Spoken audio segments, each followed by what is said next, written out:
to Boise State Secular Student Alliance's debate over the existence of God.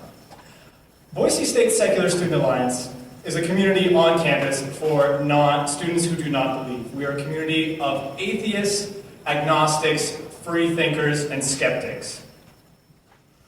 This debate tonight is taking place at Boise State University. And the one thing we all value about our education is that it teaches us how to think critically and analytically.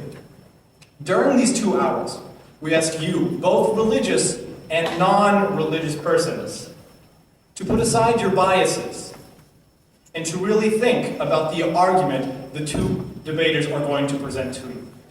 So now I'll introduce you to our guests. Bill Pubols was born and raised in Eugene, Oregon, and earned a BA in business at Pacific Lutheran University. After working for a few years after college, he attended Trinity International University in Deerfield, Illinois. After receiving his Master of Divinity degree, he worked on campus ministry for 8 years. He arrived in Boise in 2004 and launched the Atheist in Action Ministry at Boise State. And last fall, he was hired to be the Atheist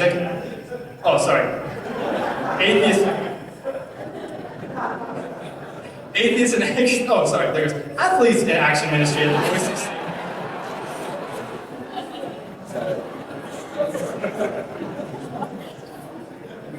That's to come. Atheist in Action is later. And last fall, he was hired to be the executive director at the Biblical Studies Center near the BSU campus. He's married to his wife, Lori, and they have 5 children. They enjoy skiing, camping, old Mission Impossible episodes, and their golden lab, Ruby. That Bill will be arguing for the existence of God. Now, we have Dan Barker, who will be arguing against the existence of God. Dan Barker was an evangelical minister for around 19 years, went around the country. He was living by faith. I don't know if you guys know what that means, but you just kind of go and preach, and you don't have an income, you don't have a job, that's what you do, you go and preach the Bible. And so this is what he did for around 19 years. Later, Dan, in his last 5 years of part of the ministry, he started reading secular novels, and this is what opened him up to leaving his faith. He really lost faith in faith. And so now we have Dan Barker. He's the co-founder of the Freedom from Religion Foundation, and he's, as Dan had mentioned, he's doing a tour of Idaho, and so we're so grateful to have him come in. Our moderator is Alex Ridgway. He's the president of, what's that called again? Future Alumni Network. He's also an officer for BSU SSA, and he is the drummer of a band called Lakota. I don't know, these guys rock. We're going to have a great big debate tonight, and can you all help me welcome up all our debaters? Thank you.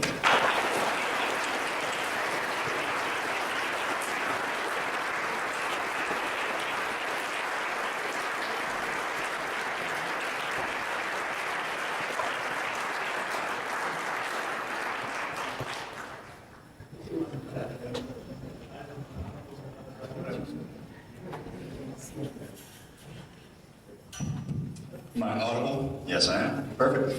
Thank you, Jake. Thank you to both of our debaters, Bill and Dan. We really appreciate it. Thanks for everybody for showing up. Man, it's a big crowd. It's wonderful to see all your smiling faces. We ask that, like Jake said, you keep an open mind, and that you, more importantly for me, are quiet and respectful during the speaking time for both of our debaters. I'll give you a little quick rundown of the rules tonight. We'll start with opening statements of 10 to 20 minutes by each speaker. And I have the unenviable position of keeping time, which means that at 3 minutes left in their allotted time, I'll flip this iPad around so that they can see it. And they'll have that little 3-minute warning. If they go over their allotted time, then I will have to throw the hammer down, as it were, and tell them to wrap up their point immediately. That'll be followed by 5 to 10 minute rebuttals from each speaker, which will then be followed by 5-minute cross-examinations. After that, we will have 5 to 10 minute second statements or second rebuttals, however they choose to use that time. And they will wrap up with 3 to 5 minute closing statements. And that's where you guys come in, the audience can get in on the action. We'll have 20 to 40 minutes where you can line up at either one of these microphone stands. Have your questions ready when you get up there. We would really appreciate that. And then the debate will conclude after a little 10-minute interlude in which we will count all your votes and let you know the results of those. During that time, feel free to mingle amongst yourselves, come and talk to our debaters, any BSU SSA officers or anything like that. So without further ado, let's get this thing started. Arguing for the affirmative, Mr. Bill Pubols.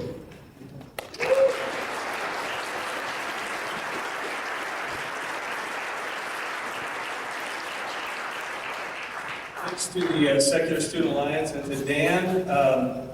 I know that outside of the BSU community, I'm probably a little bit of an unknown commodity. Inside the BSU community, however, you probably saw my name on the poster and said, "Who?" So that's who I am.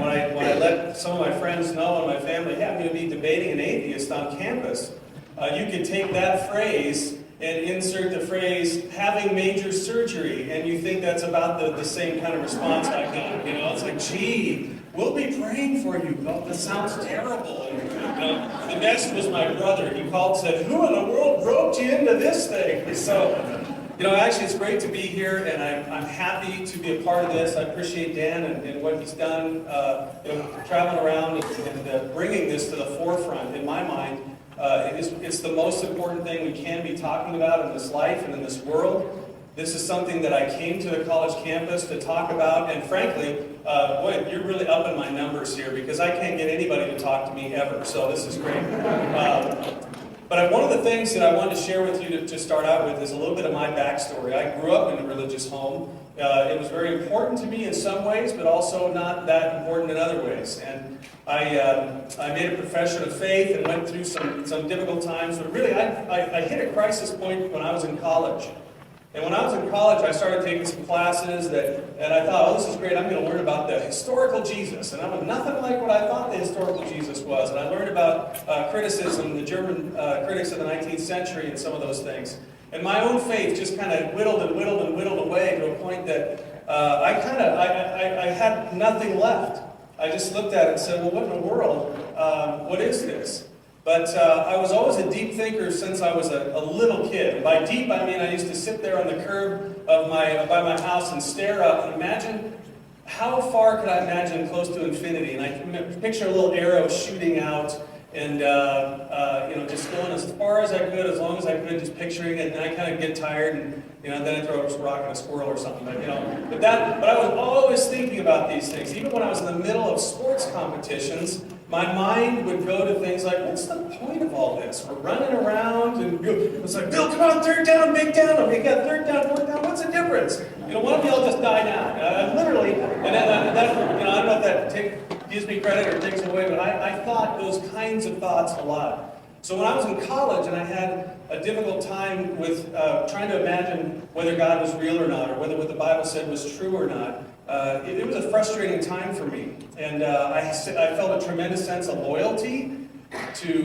my folks, to my upbringing, and at the same time I thought, I do not want to live a lie. I can't imagine living a lie. And so I want to share with you tonight the things that brought me back to thinking about God as a real being, and ultimately, I believe not just in a God, but I believe in the Christian God. And so I'll take some time to walk through. We're going to kind of fly through. And so, put your thinking cap on, or your listening cap, or whatever that is. And we'll fly through. We'll have time for questions later. And so we'll go with that. But the first thing I want to present to you this evening is what's called the cosmological argument, or the Kalam cosmological argument. And the first premise is that whatever begins to exist has a cause. Now, this is nothing that you're saying, Bill, can you get a little deeper? Well, actually, this is one of the most ancient and I believe effective arguments for the existence of God. Whatever begins to exist has a cause. That makes perfect sense, doesn't it? Well, except when you get back to the cause of something as big as the universe, you wonder, that gets a little slippery, doesn't it?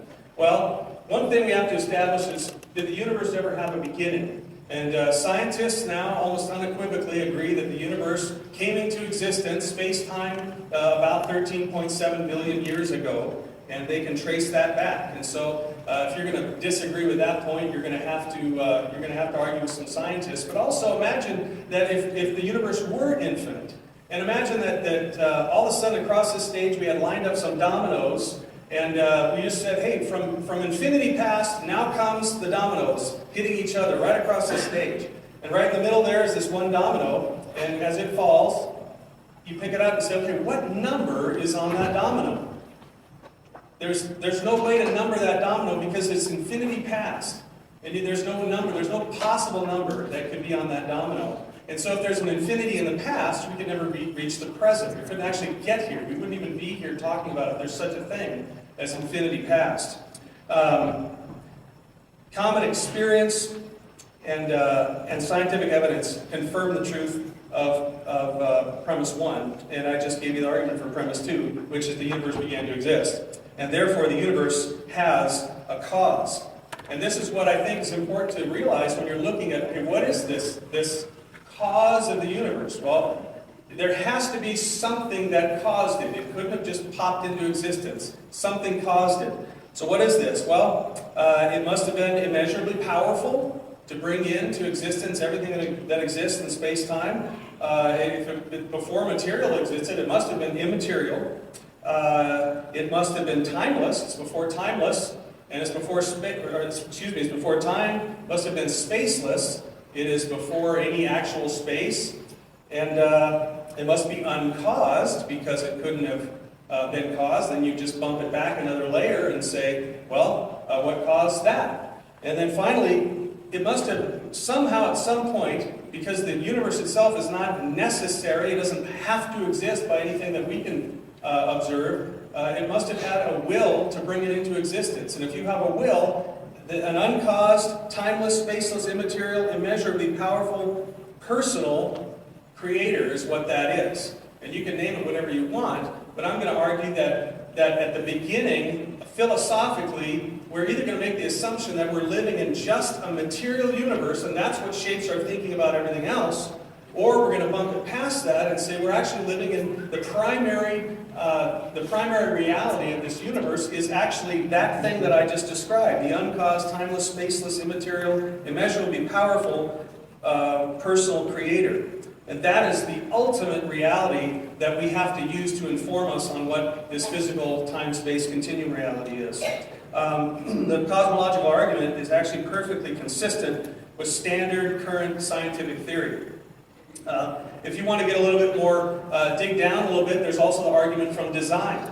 And this is the one where the classic Paley, William Paley looked at the watch in the woods, or told the story of that and said, well, if you find a watch in the woods, what are you going to say about that watch? Did that watch just fall here, or did somebody leave that watch here? And that was kind of the most well-known for hundreds of years. And he said, that must have had a creator. Somebody made that watch. That wasn't just a bunch of things that came together in space and time, and the elements, and the rain, and the wind, and all of a sudden we have a functioning pocket watch. Well, in this universe of ours, there's something called fine-tuning that's been talked quite a bit about by scientists and physicists. And it talks about a constant. Constant is an unchanging mathematical number that refers to gravity or electromagnetic force or a weak force, subatomic particles. And there's about 30 to 50 of these constants in nature.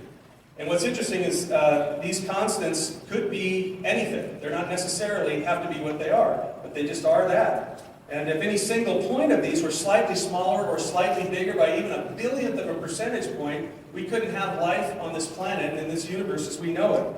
So imagine a line, a linear radio dial, remember the old ones, and your dad's old pickup truck, you dial that across, and it goes all the way, but this dial goes all the way from one end of the universe to the other. And then there in 1-inch increments, you have the little dial there, you got that little red dial. Well, if you took that red dial number and you just moved that one increment, 1 inch, the entire, or life would be impossible because gravity would increase a billionfold and we would all just be crushed immediately. It's pretty amazing to think about, to ponder. The cosmological constant is the energy density of empty space, and it is so fine-tuned that having it occur by chance would be like throwing a dart at the Earth from several miles out in space, and then having it come down and land and hit the perfect bullseye on Earth, on the surface of the Earth, that was a trillionth of an inch. And that is small. In fact, most of these numbers are so small that it's just unimaginably small. We have no idea how small that really is. And we can just kind of say those words, and it becomes an abstract once it gets to that point. I can't imagine it. The fine-tuning of the universe must be explained by either physical necessity, or by chance, or by design. And physical necessity doesn't qualify because clearly these constants did not have to be what they are. They could have been something different, and the universe didn't have to sustain life or be what it is. It could have collapsed on itself or exploded out beyond anything that would have sustained life. And it's not due to chance. I mentioned this before, but chance and random undirected processes is not a valid mechanism to account for the complexity of life in the universe. Here's the odds. So let me just give you a framework here. The number of seconds in the history of the universe is 10 to the 17th. The number of subatomic particles in the entire known universe is 10 to the 80th power. Well, nature's constants, gravity, electromagnetism, subatomic weak force, plus over 30 more, those all have something that's so narrowly defined that it has to be in order to sustain life. I'm going to read this one here. If the weak force were different by only 1 part in 10 to the 100th power, we would not be able to sustain life in the universe. And if the cosmological constant were 1 part in 120, it would render the universe lifeless. So if you think about just how fine-tuned that is, you think to yourself, there is no way this could have come here by chance. There's no way this just happened. And there's not enough time since the origin of the universe, 13.73 billion years roughly, nor are there enough fundamental particles in the known universe to account for the enormous probabilities for life to develop. Oxford mathematical physicist and philosopher of science Roger Penrose states in his book, The Road to Reality, that the odds of the universe's low entropy conditions existing by chance alone are 1 out of 10 to the 123rd, while the chance of a brain popping into existence fully formed and projecting the universe from within its own consciousness is 10 to the 60th. What he says is utter chicken feed in comparison. So there's a lot better chance, odds-wise, that you're just projecting this whole thing tonight than we actually all exist. And I'm not asking you to believe that, I'm just saying. So according to the astrophysicist Hugh Ross, the odds of the universe being capable of sustaining bacteria anywhere for 90 days are an unimaginable 1 in 10 to the 310th power without invoking divine miracles.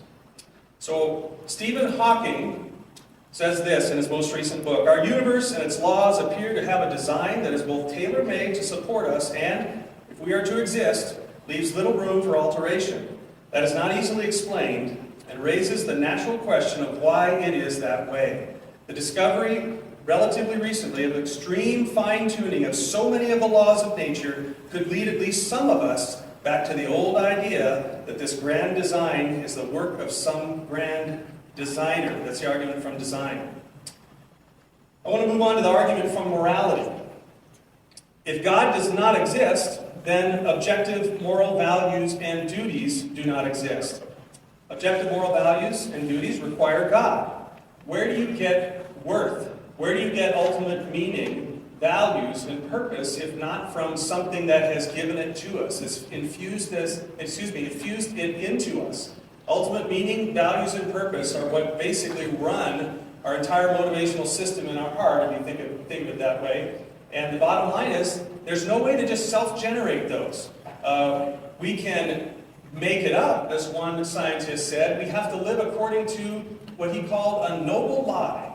Just make up the idea that life has meaning and purpose and go after it. Then just go for it. Well, that's not a motivational speech that would motivate me. I would want to keep asking questions. Where in the world do you get this meaning and purpose in life? How can it mean anything?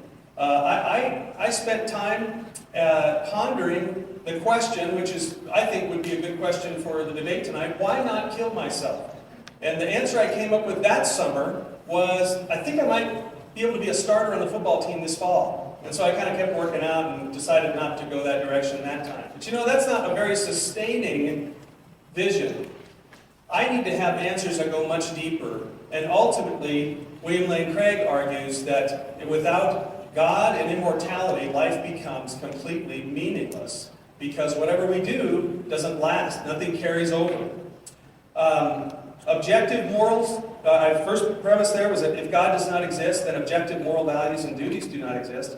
And secondly, I'll say, objective moral values and duties do exist. And I think this is going to appeal to every one of you in your own conscience, that this is something that we all recognize every day. There's a right and there's a wrong. Now, we all try to get away with stuff. We're all slippery. We all like to get away with the stuff that we want. But somebody starts to take your stereo out of your dorm room or out of your house. Hey, not just you're a jerk. That's wrong. You should not be doing that. And it's a natural appeal that we all have.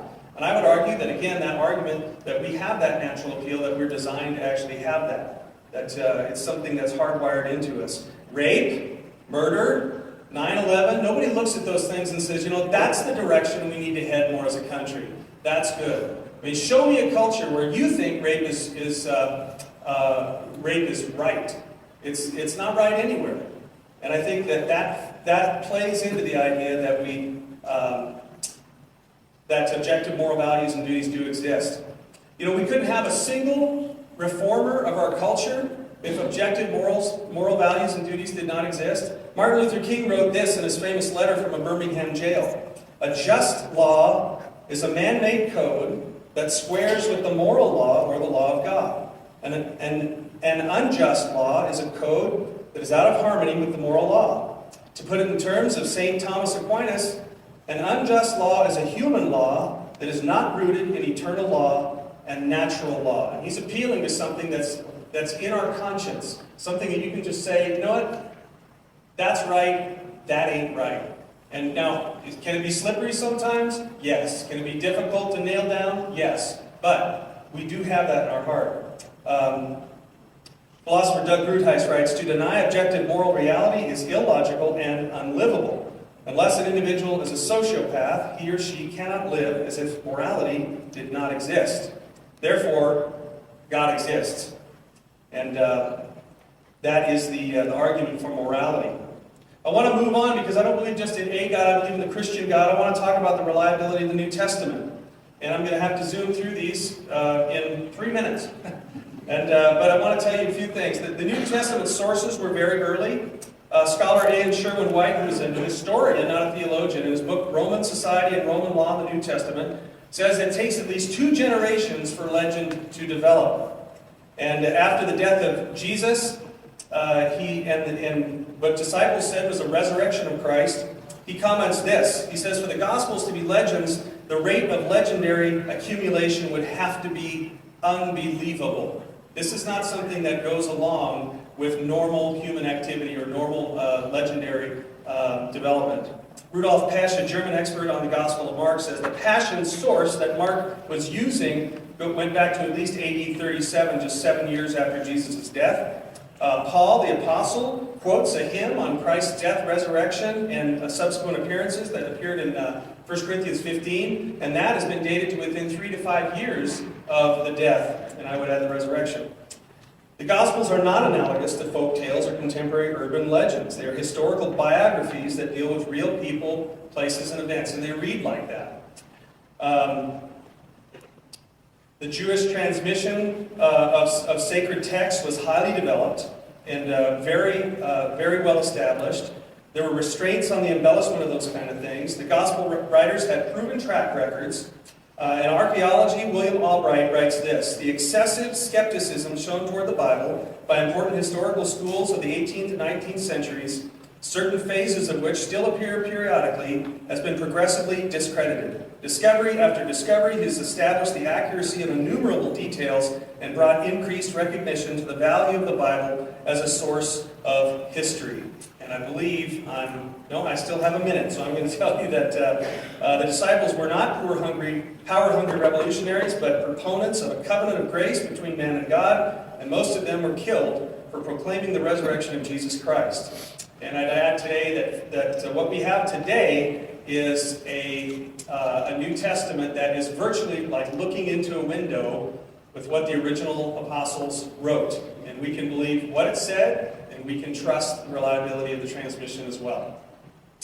Thank you.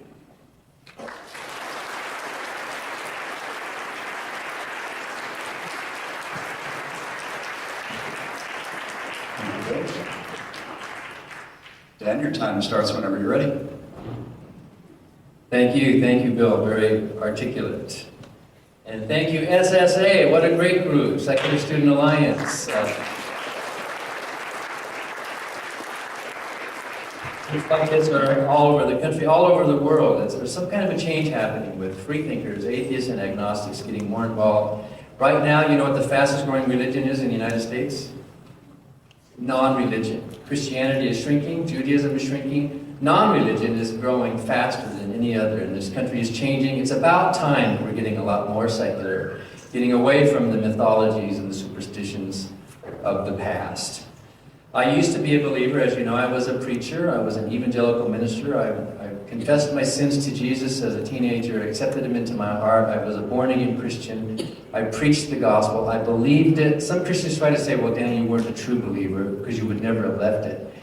Well, if I was not a true Christian, nobody is. The Bible even says you shall know them by their fruits. I believed it, I lived it, I thought it was true, I got goosebumps, and I changed my mind, because the most important question that should be asked about any religion is it true? Christianity is not true.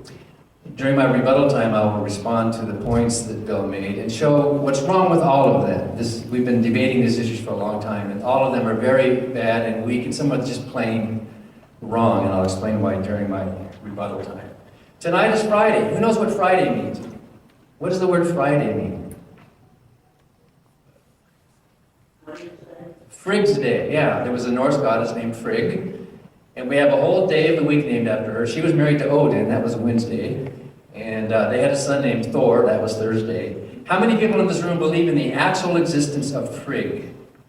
Anybody? There's usually one in every crowd. But there we go. Okay. Usually there's one pagan somewhere. So no hands went up. Why not? Are you all a bunch of skeptics? Millions of people believed in the existence of this goddess named Frigg. They prayed, and it was meaningful to them. But so why are you skeptical? I propose the same reason you are skeptical about Frigg are the reasons I am skeptical about Yahweh and about Jesus. Atheism basically is not a belief. Atheism is the absence of a belief. A few atheists actually do say, I believe there's no God, or I know there's no God. You might call them capital A atheists. But atheism in general is simply the absence of a belief in God. Just like you all have an absence of the belief in Frigg. Right? You wouldn't say, you can't prove there's no Frigg, can you? Can anybody here prove it? Well, we can show that Frigg is the result of myth-making that happens in many cultures. We see that all across the world. We see that in the Native American cultures. My ancestors, I belong to a Native American tribe, the Delaware. We're really smart. Our tribe is a real smart tribe of Indians. We're the group that sold Manhattan to the Dutch for $24. So, I gotta tell you, and then we had to leave. But, in the beginning, in my ancestors' tales, in the beginning was a turtle.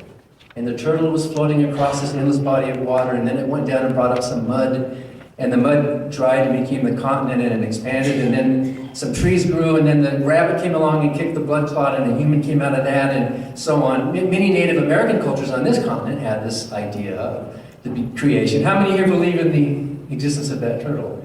Anybody? No? Why not? Are you all a bunch of skeptics? You don't believe in these tales? And the Indian subcontinent, there's Shiva and there's other gods. And in the Middle East, there was this war god named Yahweh who said, my name is jealous, who committed genocide, who commanded rape, who said that you should enjoy dashing little babies against the stones because the Babylonians are evil. This God who said, if you don't worship me on the one day of the week, you have to be stoned to death. How many of you believe in the existence of the biblical God, Yahweh? Anybody in this room? and you're not ashamed to put your hands up. It's just another myth. It's just another story from another part of the world, another culture. It was meaningful to a lot of people, but like Frigg, it was just a myth. It's just a story. I'm glad to see that you all know how to be skeptics. You all know how to be atheists when it comes to somebody else's stories.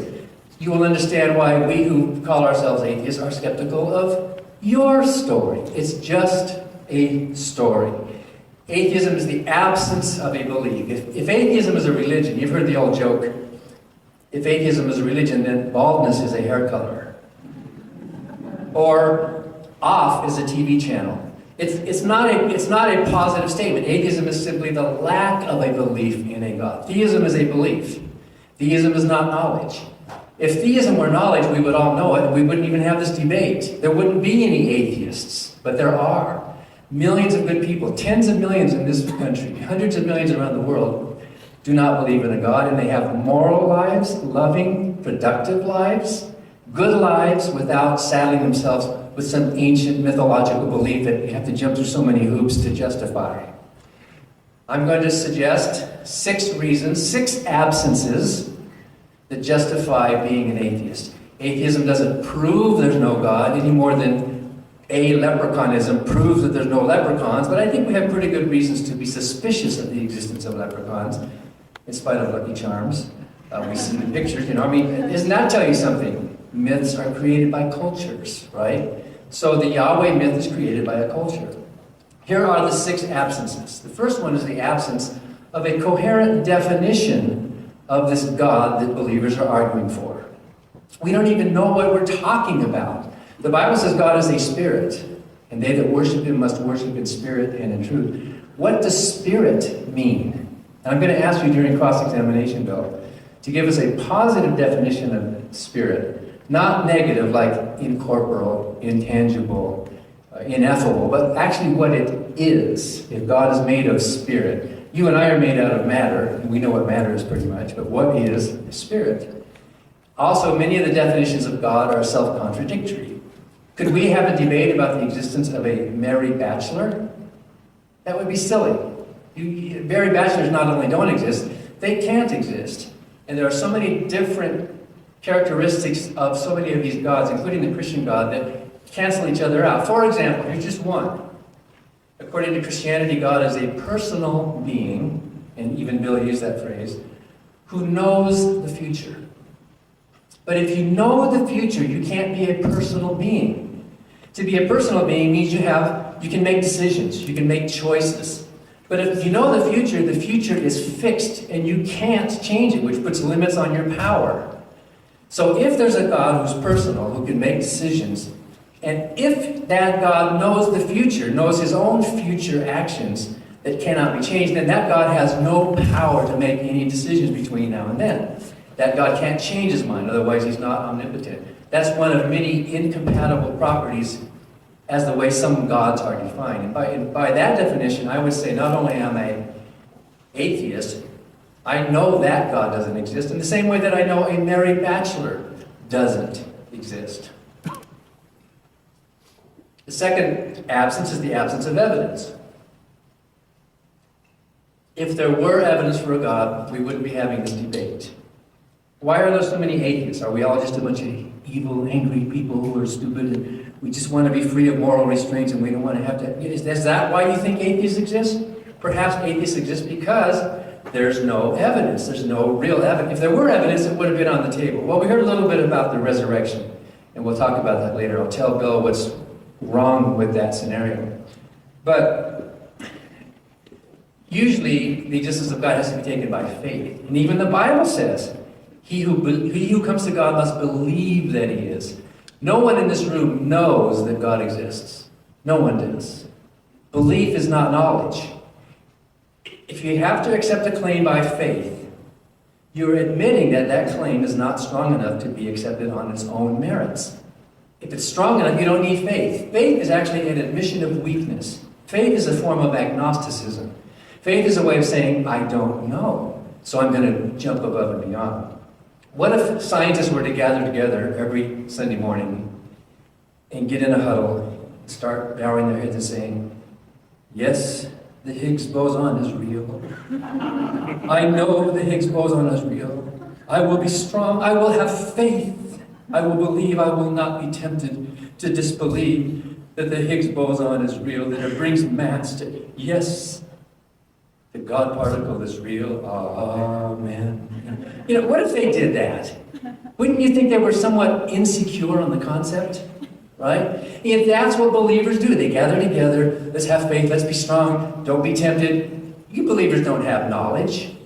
You have no knowledge at all. You have a hypothesis, you have a guess. Just like the Hindu Vedic astrologer that I debated in Toronto a few months ago told me that he knows Shiva is real because Shiva talks to him personally. Shiva bears witness to his heart. Well, he's from the Indian subcontinent where that religion came up. Is it a surprise that he would be talking with one of the Hindu gods? Is it a surprise that Bill is talking with a god from the Middle East that was a transplant into this country? No, it's a cultural thing. Bill is saddled with a cultural construct. So there's no evidence for a God. And by the way, we've often heard it said that absence of evidence is not evidence of absence. Have you ever heard that? That's not true. The absence of evidence is indeed not proof of absence, but the absence of evidence is evidence of absence. Because if something doesn't really exist, what possible evidence could you have for its non-existence? If something doesn't exist, then the absence of evidence is something you could hold in your hand. If there was a bomb scare in this building tonight, we would all evacuate. The experts would come in and look around, go through the drawers, look in the trash cans, go whatever, bring in the dog, whatever they do. Later they would come out and say, it's clear, you can come back in. Would you have proof that there's no bomb?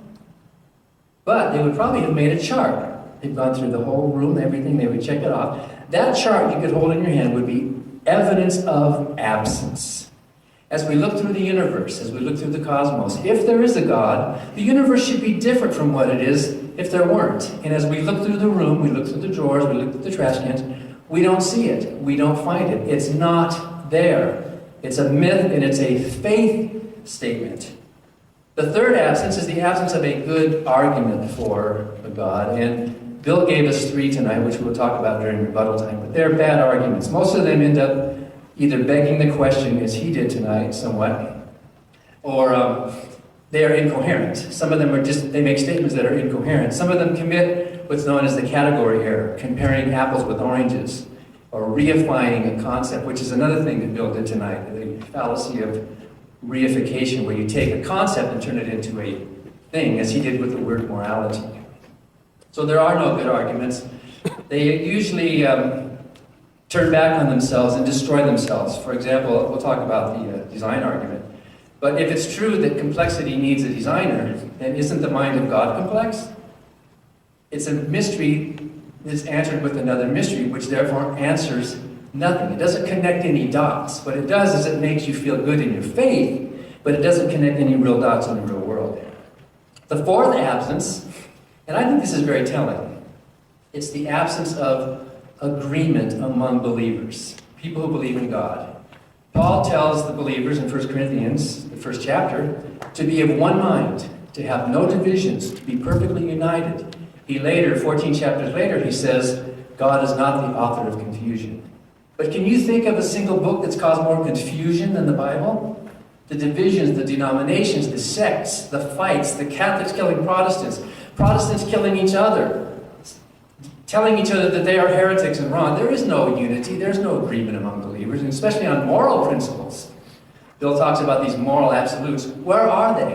Why is it that on moral principles, believers don't agree with each other? If the Bible is this beacon of moral absolutes, why is it that you can name any issue of the day we're struggling with? Social, moral issues. What are they? Abortion rights, sexuality, homosexuality, gay marriage, the war, stem cell research. What are some of the other, these issues the society is struggling with right now? You will find good, devout, moral, church-going, Bible-believing Christians on both sides of those issues.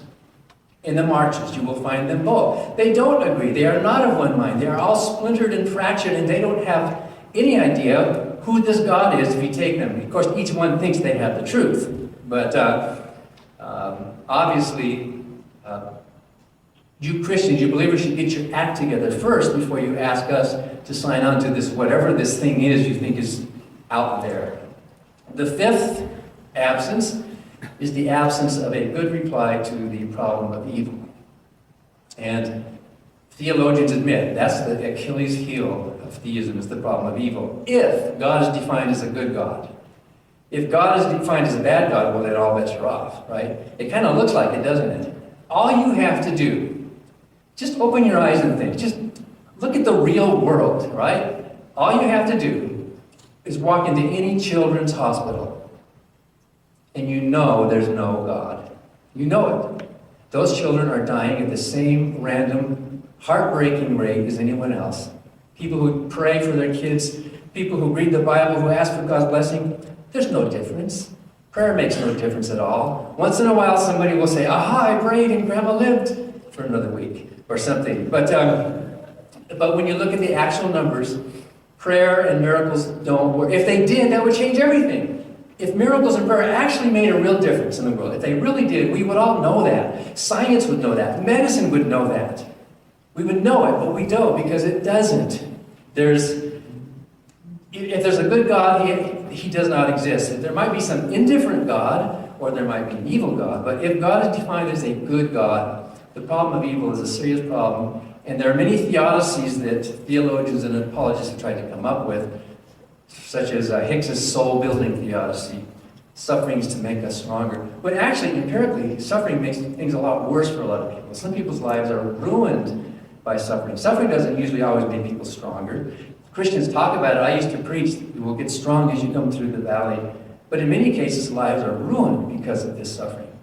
And then, of course, some of the suffering is directly attributable in the Bible to God himself. Just read the book of Job. God of the Bible in Job 2:3 outright admitted, that the devil caused him to destroy Job for no reason. No reason. What if I were to go into some Christian family, good Christian family, loving family, and were to tie them up and shoot the cat and drown the dog and burn their house down and kill these people, and the police asked me, Dan, why did you do that?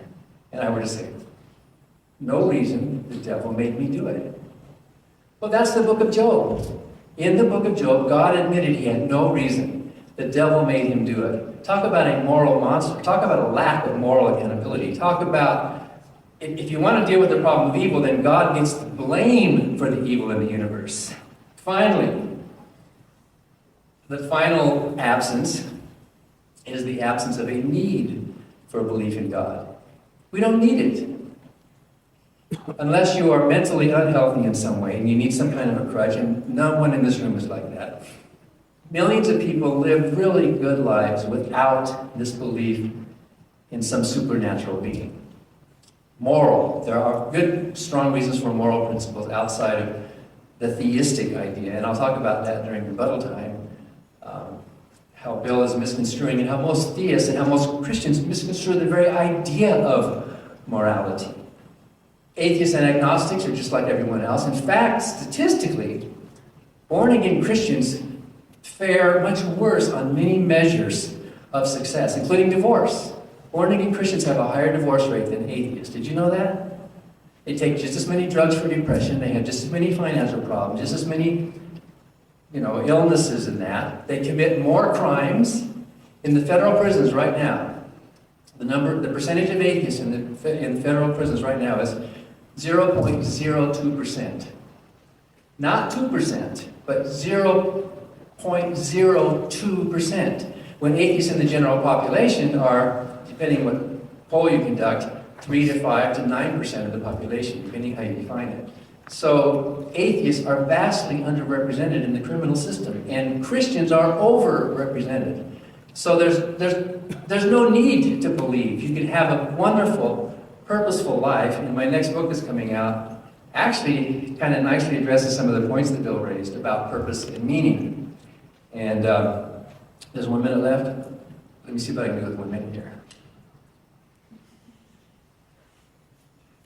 The whole idea about purpose, as if this were some persuasive argument. What is the purpose of life? The good news that we atheists offer to the world is that there is no purpose of life. That's great news, because if there were a purpose of life, we would be secondary, we'd be subservient, we'd be asking for marching orders from outside of ourselves. What atheists say, and I think most believers as well, is that although there's no purpose of life, there's purpose in life. It's not something that we create necessarily. Purpose comes from solving problems. Any living organism that's engaged in solving a problem of some sort that has a goal has purpose in their lives. Elizabeth Cady Stanton, who worked for half a century working for women's rights, was an atheist. The right for women to vote and participate in their own democracy.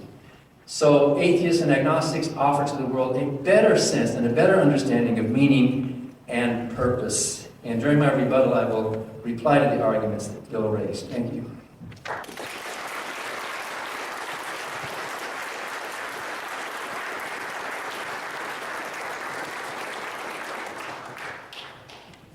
Thank you, Dan. Well, it's fun to see that we don't agree, so that's great. We have a debate, ladies and gentlemen. He talked about 6 absences, and I want to address those and go down and just talk briefly about those, and talk about, I'll just address them as I go, and I'd like to add some things in. The absence of evidence, I'm going to start with, oh, I'm sorry, you had the coherent definition of God, number 1. What is spirit? And you want me to give you something that you secretly know that I can't say. But that doesn't mean that I can't infer. I can really describe to you that tiny, tiny trillionth of an inch. You say, what does that actually look like? Or how long really is that? Describe to me. I don't have any way to actually describe that. I have to use those kinds of words, and because of the metaphorical nature of language, I can't hone in and actually give you the essence or the core of what something is. I mean, you can label me Bill, but what is Bill? Well, you just have to get to know me, and then you know Bill. And I think God is the same way. It's a personal relationship, but we can go back to the scientific definition that, or at least that's not definition, but at least it's what I concluded. It's an uncaused, timeless, spaceless, immaterial, immeasurably powerful, personal creator. And what is spirit? Well, it's like the wind, Jesus said. So let's leave it at that. I mean, it's immaterial. It's something that does have effect on the material world in some way. How, we don't know.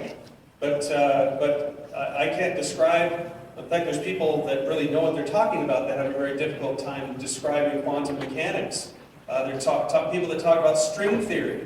And sit down with someone who's discussing or who's writing on string theory and ask them, can you tell me precisely, exactly what that is you're talking about? And and then try to understand it. If I could articulate it, I don't know that it would be understood by anybody in this room. So I don't feel like we have to be able to define an actual essence of what God is. He says He's Spirit. That's what He revealed Himself as in Scripture. And I have to take it as that, and I ponder what that means. But I can't give you a better answer than that, and I don't think anybody can. But that doesn't mean that I can't have a relationship with God. And that doesn't mean certainly that He's not real. And as far as a personal being can't know the future, it's fixed. That seems incoherent to me itself. To look at the timeline and to say that because somebody has foreknowledge of something, what does that actually mean? Does that mean he's causing it to happen? Does that mean he just knows it's going to happen? Could he have created creatures with free will? And under a theory of time and a Molinist perspective, there could have been so many possible universes, and God created the one that everyone did have free will, and He understood that would happen, and He understood that He would also interact with people and culture and events at specific points in time. That makes sense to me as much as, or more than the idea that somehow it's fixed and it's a contradiction for God that's completely incoherent. No real evidence.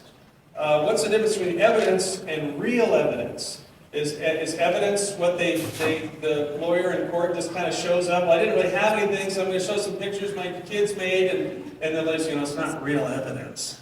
Well, what about the Kalam cosmological argument? How does that not count as evidence? How does that not count as something that we're using our rational minds to determine? If this is about rationality, shouldn't we be using our minds? Or are we just going to go hunting all over the ground looking for signs of God? But actually, I do think there's evidence in the physical world. There's testimony to miracles, there's prophecy, and there's fulfilled prophecy, and you have to deal with that. Now, you may look at it, you may dismiss it and say, I don't buy it, I don't buy it, I don't buy it. Scholar Craig Keener just released a couple years ago, or within the last couple of years, a 2-volume set on just the miracles that are still taking place today, testimony of miracles. Well, if you reject that miracles are possible, then you have to throw out all that evidence. If you're just going to just say, well, that's impossible, I don't believe in miracles. Well, or you could take a look at those miracles one by one, and he was very careful to do referenced miracles, things that you say, this was a miracle. This wasn't just, some, coincidence, grandma came by and prayed, and then I happened to, something funny happened, and all of a sudden I'm healthy again. These are actually documented miracles that Craig Keener talks about in his books on miracles. The good arguments, I thought they were good. And I think they are. Scholars throughout the centuries have disagreed on them, but people have called them airtight. I think the Kalam cosmological argument is a wonderful argument. I think it makes a clear case for the existence of that kind of a God. It doesn't have to be the Christian God, but it does have to be something that aligns perfectly with what the Christian God is described as being in Scripture. To beg the question or be incoherent, we'll have to sit down and I'll have to hear what he says about that. I don't think they do. A complex God actually has to be simple. As I described him, God can't be complex. There's no moving parts. God is simple, all-powerful, immaterial. And you'll have to explain to me how that could be a complex being. Agreement among believers, that's certainly something that we have to deal with sociologically. And I agree that there's disagreement among a lot of believers. Paul talks about wanting people to have unity a lot. And obviously that was an issue, that was a problem. Paul had a frustration of getting things through their heads. Sometimes the Christians that he was writing to were doing things that he looked at and said, you're worse than the rest of the world. Come on. And I think Dan brought that point up. Sometimes Christians are worse than the rest of the world. I would add, though, that I don't know how he knows that they're genuine believers any more than I would. I mean, a lot of times that I look at someone and say, it's hard for me to imagine that person is a genuine believer. I mean, a genuine believer, according to New Testament standards, was actually somebody who was a disciple of Jesus Christ. They actually wanted to become, as Antioch called them, little Christs or Christians. Well, if we just ripped all the labels off today, I don't know how many people would be labeled as little Christians. That guy's just a Jesus guy. I mean, everything he does is Jesus. Well, I would hope that the Christians that are faithfully committed to Christ would actually be little Jesuses. And that's hopefully what we're being in the world. But ultimately, the logical arguments for the rational belief in God can't rest on just someone's behavior. It's a sociological issue. Now, the sociology that's involved in the actual existence of the church, to me, is the real miracle. The fact that people are disagreeing, show me where people don't disagree. My own advisor, Dr. D.A. Carson at Trinity Seminary, said, scholars disagree on this issue, but it's hard to get scholars to agree that there are two of anything. And that's the way it is sometimes in a church. If you've ever been there, we're best buds, we love each other, this is what we want, and wait a minute. Well, who said you could make the carpet that color? And that's human nature. And I'm not trying to claim that Christians are perfect. We're very human. And in fact, many Christians are on the way to becoming better people, but they may well be worse people and worse citizens right now. And hopefully with Christ working in their lives, they're improving. G.K. Chesterton uses the example of a football match. And he meant soccer, of course. But something can happen in the middle of the field, and every single seat in that entire stadium has a different perspective on it. And so they look down and they see that and say, that guy's foot was a little bit this way, or that guy's leg was a little bit that way. Everybody is going to have a unique perspective in life. Our perspectives are going to be flat out different. We're not going to agree on everything. But what's amazing is when people do agree on something as ludicrous as the Christian faith in the first part of the AD 100, AD 200, the first part of the Roman centuries in there. You know what I'm trying to say. The early 1st and 2nd century Rome, thank you. The idea that the church existed was the greatest apologetic for the church in the first 4 centuries. It was unfathomable. Movements like that made up of women and slaves who were basically just property before Christianity came along. And Paul addresses them in ancient literature, the only time in ancient literature that someone actually addresses a slave. And it's Paul telling slaves, you be subject in the right way to your masters. Masters, you treat your slaves the right way. It took 1,700 years before the Christian world caught up enough to actually abolish slavery, but Christianity was born into a world of slavery. Christianity has survived and thrived on the message of Jesus Christ for 20 centuries. The problem of evil. Well, there's 2 kinds of the problem of evil. One is the 2, 1, 0. Great. I guess we got a problem of evil, folks.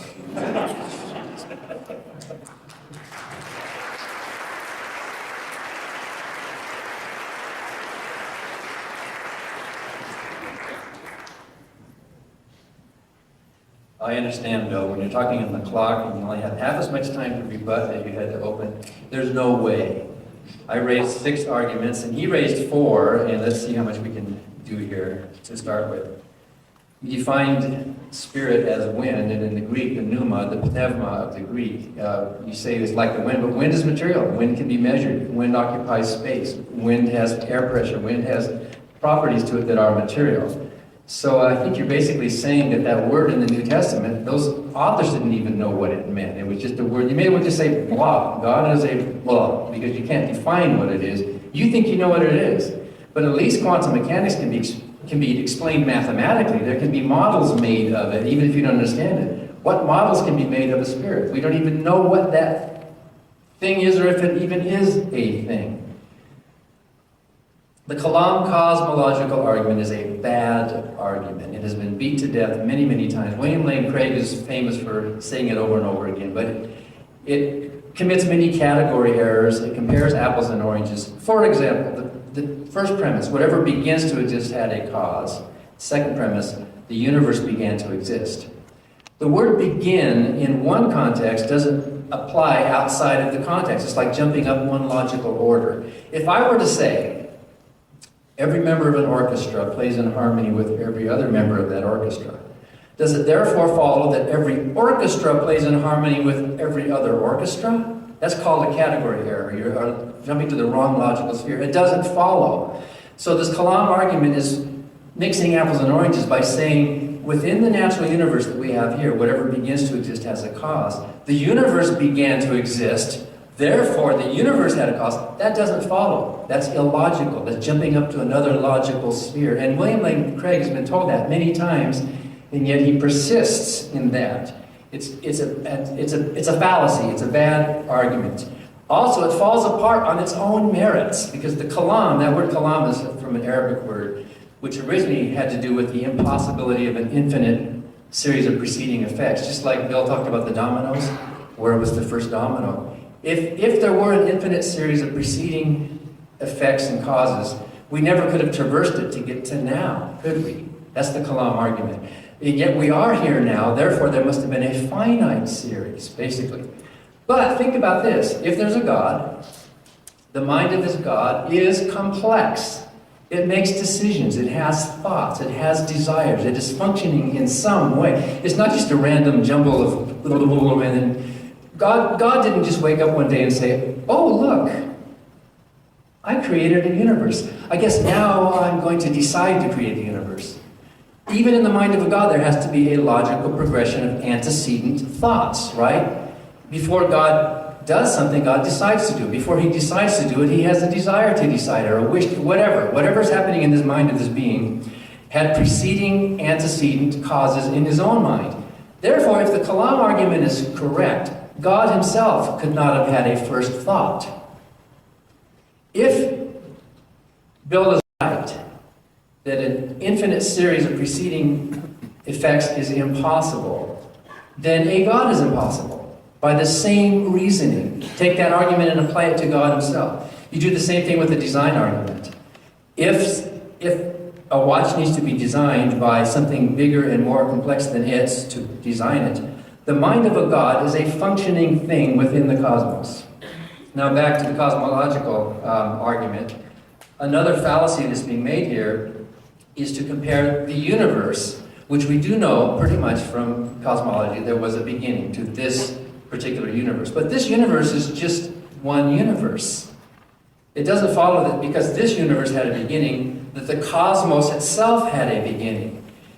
The possibility, the hypothesis, the mathematically modeled and almost logically necessary existence of a multiverse now is pretty common among cosmologists. Even Paul Davies admits that some kind of a limited multiverse is likely. The universe we live in is not the only one. There are others. So to confuse the beginning of the universe with the beginning of the cosmos is to create another one of those category mistakes. You're taking one level and applying it to another, which is unjustified, which is a nice way of saying it's illogical to do that. You define this God, who somehow was the beginning of the cosmos, as a powerful being, and yet you also said he exists outside of time, outside of space, outside of dimensionality, but you used the word powerful. This being was powerful, right? Power is work over time. Power is a material attribute. If something is powerful, then it exists within the material universe. What does it mean to be powerful outside of time? How do you measure cause and effect? How do you know what happened first and second if there's no time to happen? How do you know that God didn't create the universe before he decided to create it? How do you know that? There's no way to do it unless you assume by the very words you're using, and in fact God is described with temporal words all through the Bible as a being that exists within time. What does it possibly mean for a being to exist outside of time or dimensionality? In order for anything to exist, it must be measurable. It must be measured in some way. If you can't measure it, that's the same way of saying, well then it doesn't exist. You could use infinity as a measure, but it doesn't. The design argument, fine-tuning is another fallacy. Vic Stenger, the astrophysicist, has a new book out, The Fallacy of Fine-Tuning. I can't go into it in much detail today, but imagine those dials that Bill was talking about. Here's this constant. First, assume that those constants can be changed, which is kind of begging the question. That phrase, fine-tuning, kind of begs the question because it assumes there's a tuner involved. It assumes that, these all could be twisted.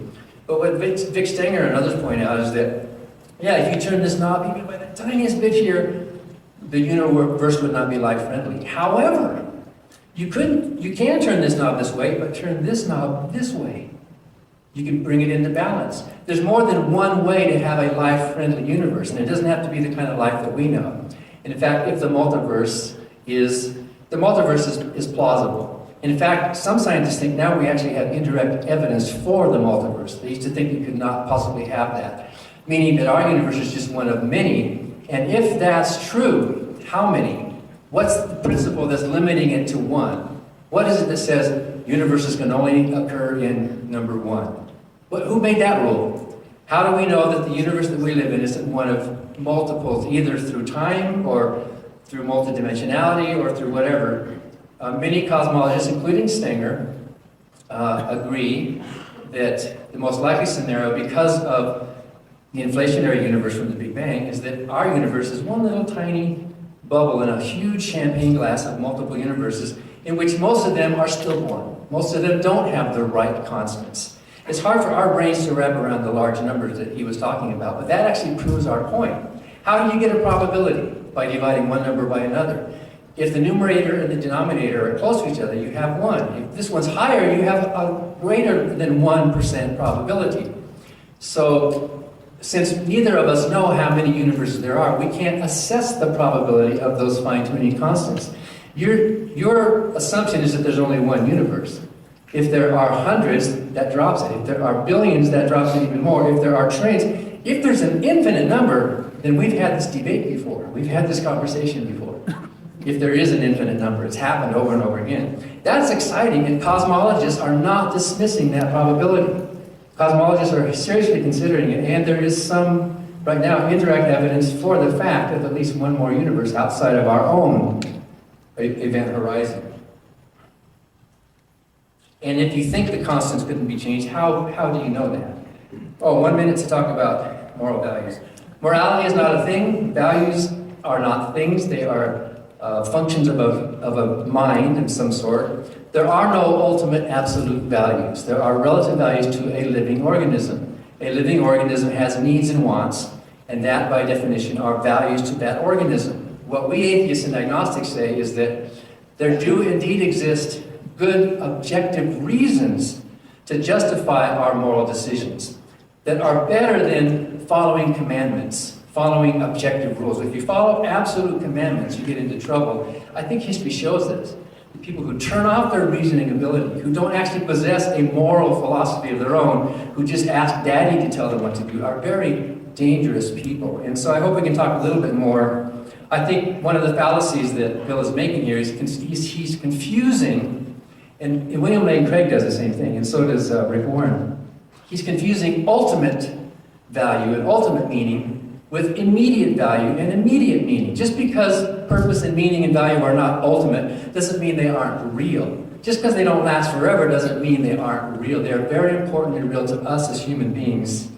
And the New Testament will have to come back to the resurrection of Jesus Christ. That story in the New Testament happens to be the worst example anyone could possibly give for the reliability of the Bible. It's internally contradictory, discrepant. It shows all the footprints of legendary growth, and the quotes that Bill gave about that are simply wrong. The Bible is a myth and a legend, with some history thrown into it. Thank you.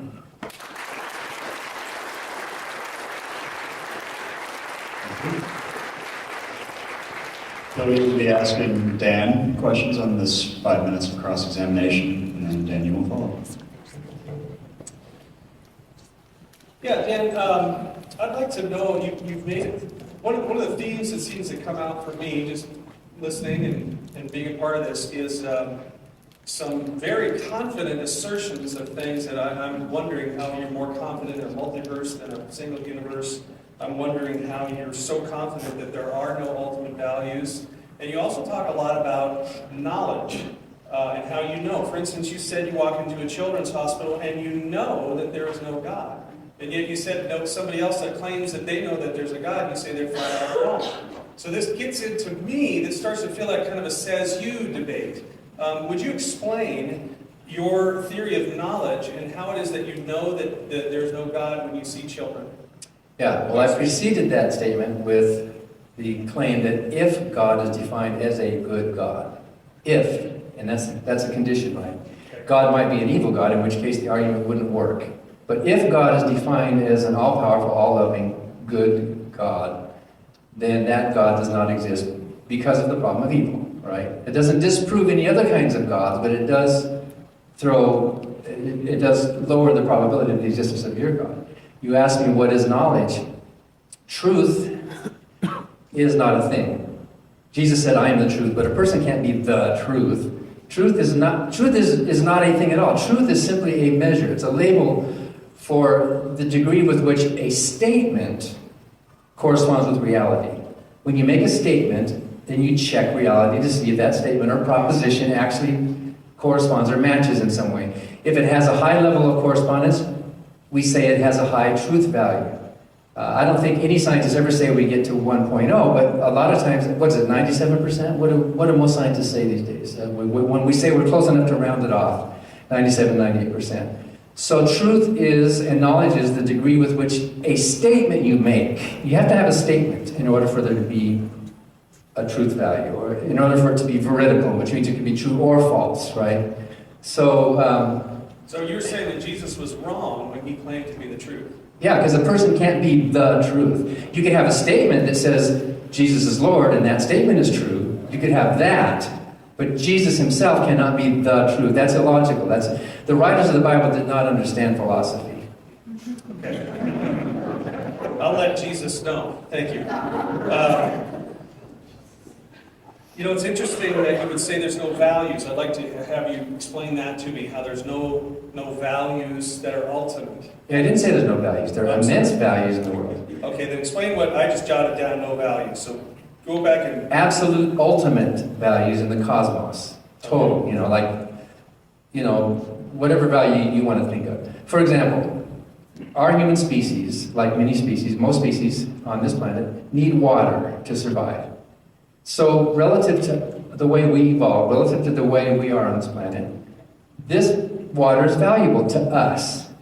We did not evolve to need arsenic. Maybe, do we need a little arsenic in our body? I don't know. Does anybody know that?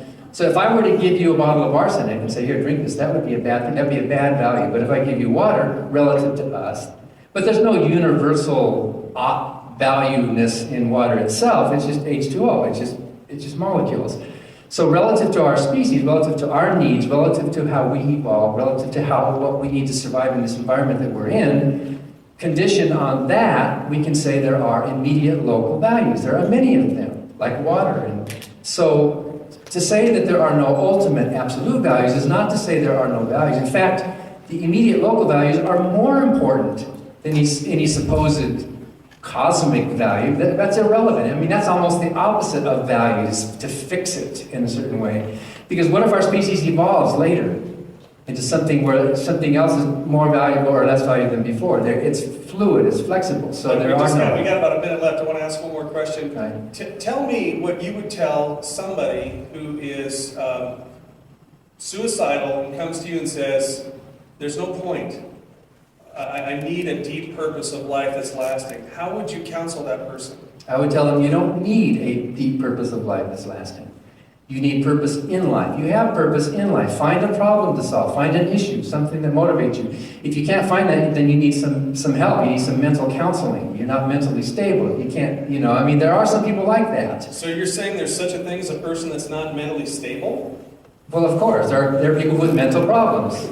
What's a mental problem if there's no ultimate values? Isn't it just who we are? It's a poorly functioning brain. The neurons are poorly functioning as it's supposed to function. According to the way this particular organism evolved in this particular environment. You all see exactly where I'm going with this, right? He's proving my point that it's conditional upon his point by arguing with him. No, I'm saying, well, my point is that if there's a way that something is supposed to function, that again implies a designer of that. That there's a good car and there's a bad car that doesn't run. If my car is a good car, it's functioning as it was designed to function. If we're functioning as we were designed to function, and we're a good person, then there must be someone who has designed us. Okay, we're going to have to move on to Dan's questions. Ask me that question, I'll just keep talking. I missed that. I was looking at what you said. I said, ask me that same question, and I'll just keep talking. It is kind of fun to just go back and forth. So, how do you know that the constants of the universe that we live in could be theoretically different from what they are? How do you know that? Well, I have to trust people that know more things than I do about that particular issue. And so I read, and when there's a general consensus, especially when there's consensus across what you might want to call party lines, that gives you an idea. There's enough scientists, and some are atheists, some are Jews, some are Christians, some are Muslims, and they all start to point to one direction. That starts to become something that's pretty trustworthy for me. I think I can believe that expertise. But also, I'd answer that to know something, I've known things before that I did not know that I knew. I've gone into a test before, and I'm worried about this test. I don't know what's going to happen. And then all of a sudden I got an A on this test, and I'm like, I can't believe it. I knew the material. I did not know that I knew it before I knew it. I might have believed that I knew it, but I didn't know that I knew it. And I think all of you know exactly what I'm talking about. You can have knowledge without knowing for certain that you have that knowledge. I know it sounds a little odd, but it's true. And that's exactly what I'm trying to do in the Christian faith, is to say, okay, at the end of this life, there's going to be a test. Wouldn't you like to know at the end of that, hey, I thought I knew this along the way, but I actually did know that. There's things that I knew. There's things that I believed. I had degrees of confidence. And so knowledge and belief is a degreed property. Not knowledge. Belief is a degreed property. You can believe something more strongly or less strongly, and I think we all understand that. And so I'm careful about to say what I know, or what I know that I know, or what I believe. But to throw belief up in the air and just call it faith, which is this blind leaping. For instance, when I skydived, the one time I did, and then I got married, and and that hasn't been a popular activity for us since then. I was hanging on the strut of the plane, thinking, how did I get here, and why, and I want my money back and my life too, but I let go. I was scared to death. I couldn't even let go. I couldn't use the verb let go. I used the verb open in my mind, literally. Now, was I a fool? Was that blind faith? No, I was appealing to my mental capacity. It said, I know this is true. I know this is true. That wasn't just wishful thinking. I'm so scared I'm falling out of an airplane. Please let there be, maybe I'll tap my heels together. Please let there be a parachute. I believe. Because I believe, I'm going to fly down. No, I knew that I was wearing a parachute. I'd gone through 4 hours of training just how to fall out of an airplane, and I did it. And so that, to me, knowledge and belief are not quite as you're setting them out to be. Well, then you knew that you had a parachute, and you know how parachutes work. If you do actually know something, don't you agree that you can check that against reality? If you have a true statement, you can check it. I didn't know that parachute. Have you ever seen parachutists land safely? Have you ever seen them land? You know that it works. Well, right? at that moment, I was remembering the ones I'd seen on video that did not land safely. I wasn't in a great frame of mind, so I wouldn't say that I knew that I knew. Well, you took a risk. Yeah, right? We all exactly. take risks. And that's what John Wimber says, faith is spelled R-I-S-K. And I would challenge you to take steps of faith, not blind faith, but faith that has a confidence and a reality beneath it that you've grown in. It says, hey, I'll take the next step. So you're saying that God is the ultimate source of absolute values and moral principles, right? And they're revealed in the Bible? Well, I would say before that God is the ultimate reality that we need to frame matter within. God is the ultimate reality. So let me ask you this then. In the Bible, we see God telling his servants to kill people. We see that a lot in the Bible. In fact, he even says you should be happy to do it. Psalm 137:9. Happy shall be he who taketh the little ones and dashes them against the stones. It doesn't say regretfully. It says you should be happy to do that. So if the source of morality comes from God's commands, rather than us thinking through, like I would say, a moral philosophy, then let me just ask you point blank. If God told you to kill me, would you do it? Right now? Yeah, what if God told you? Bill, the correct answer is no, but go ahead. Okay. I failed the test, sorry. I just want my little time. If you knew that God had told you to kill me, would you do that? If I knew that God had told me to kill someone, boy, that's an interesting hypothesis. I don't know. I would have to say I couldn't make that decision until I knew that God was commanding me. So you would, if you knew that it was God commanding. Well, I can't answer how I would do it then. I've been obedient and disobedient in a lot of areas. I would hope that I would be obedient to God to do the right thing. And if the right thing what seemed unright to other people at that time, I hope I would do the right thing. If there is a God and God told me to kill you, Bill, I would tell God to go to hell.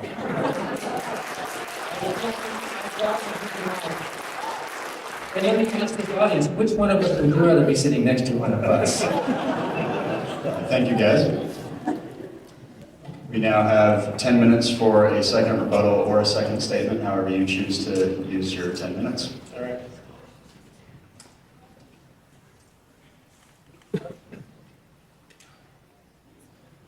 I'd like to go revisit the problem of evil, not because I'm a glutton for punishment, but I just didn't get to address it.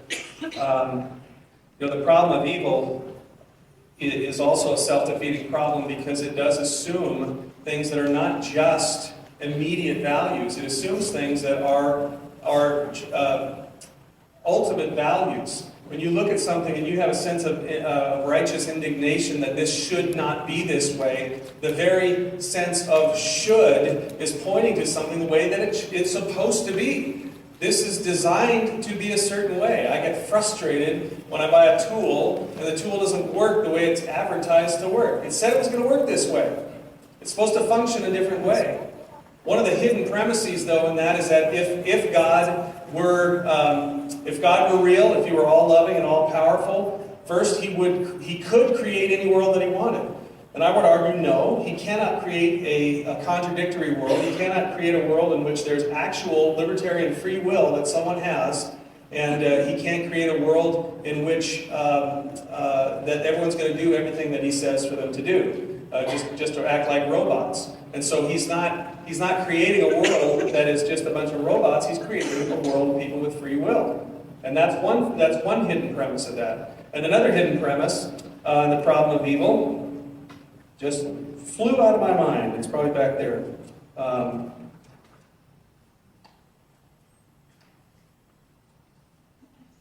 are we doing on the countdown here?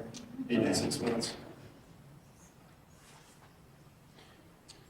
Had it right in front of myself here. Thank you. Yeah. Thank you. Maybe I would want to sit next to you on a bus. Thank you.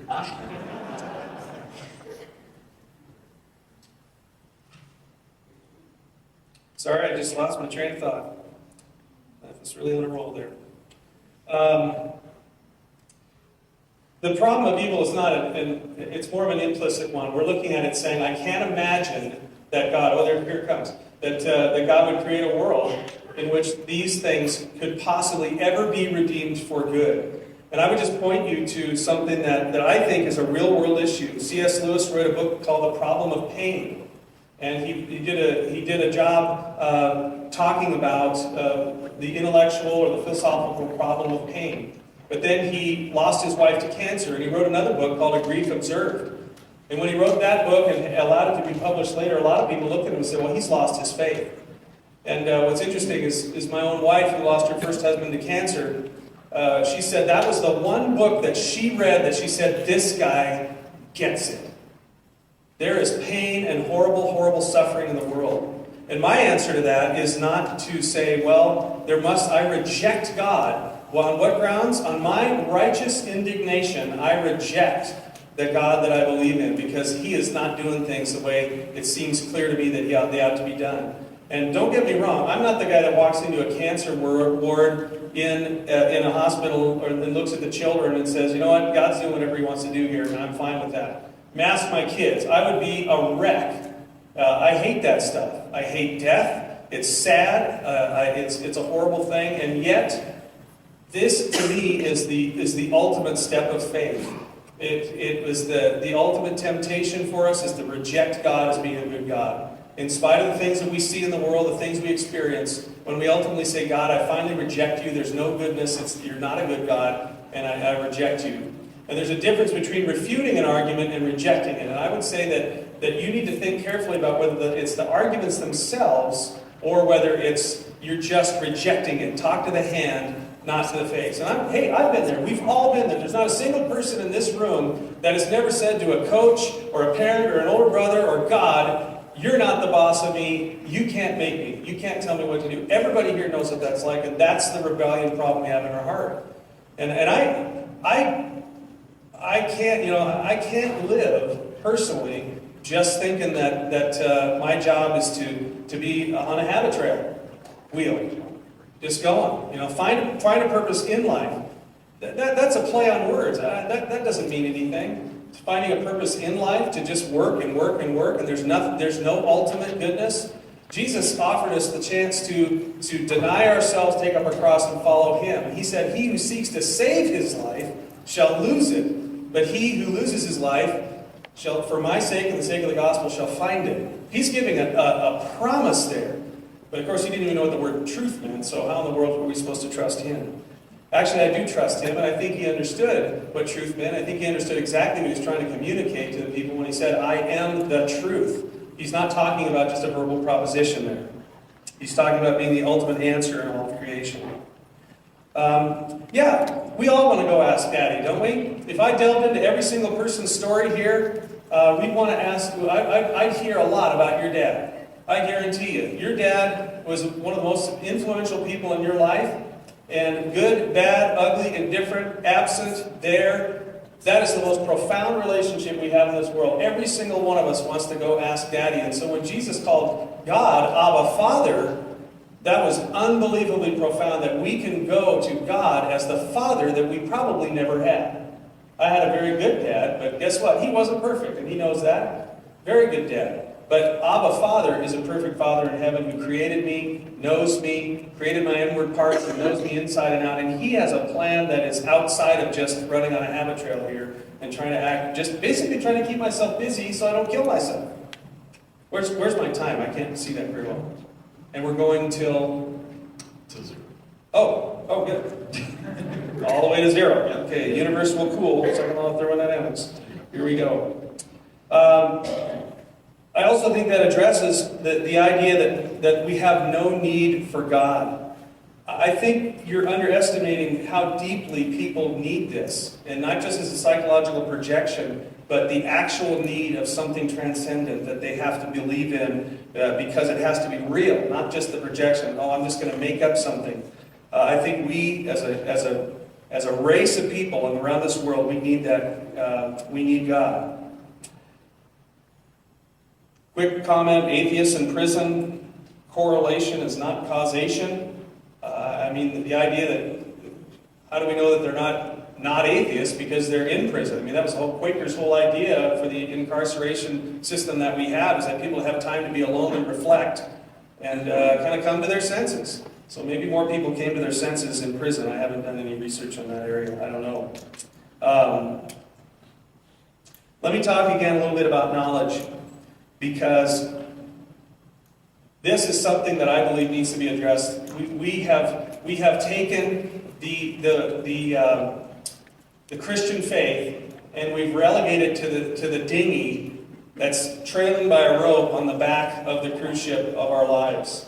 And Christians, I'll talk to you now, we've allowed this to happen.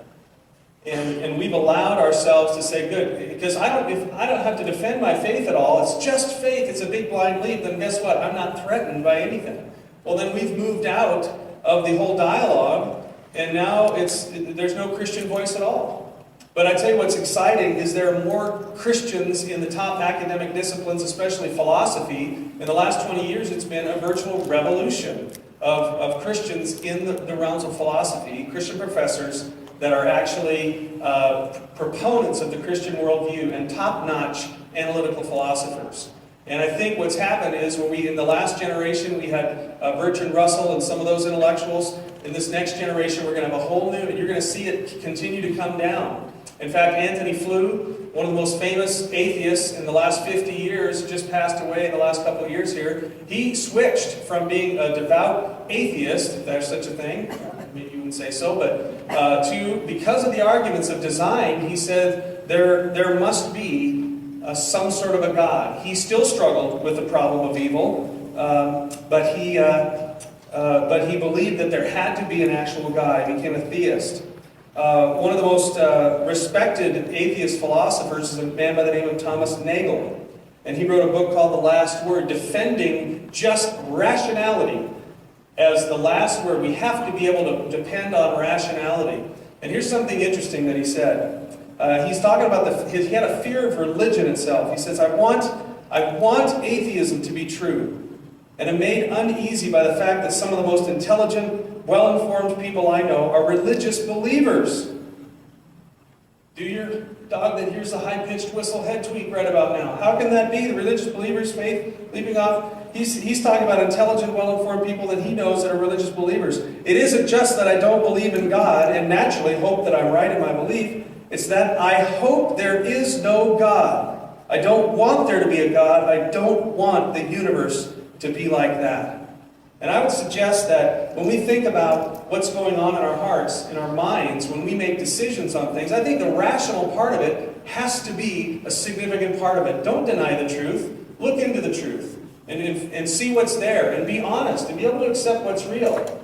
But you know what? A lot of times we're incredibly self-deceptive about our own motives. He's being incredibly candid here, and I commend him for that. I don't want there to be a God. I think it's important for you to ask yourself, what do I want there to be?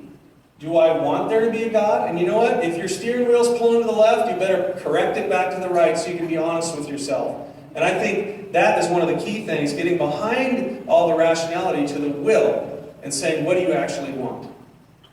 And I'll leave you the last 20 seconds, Dan.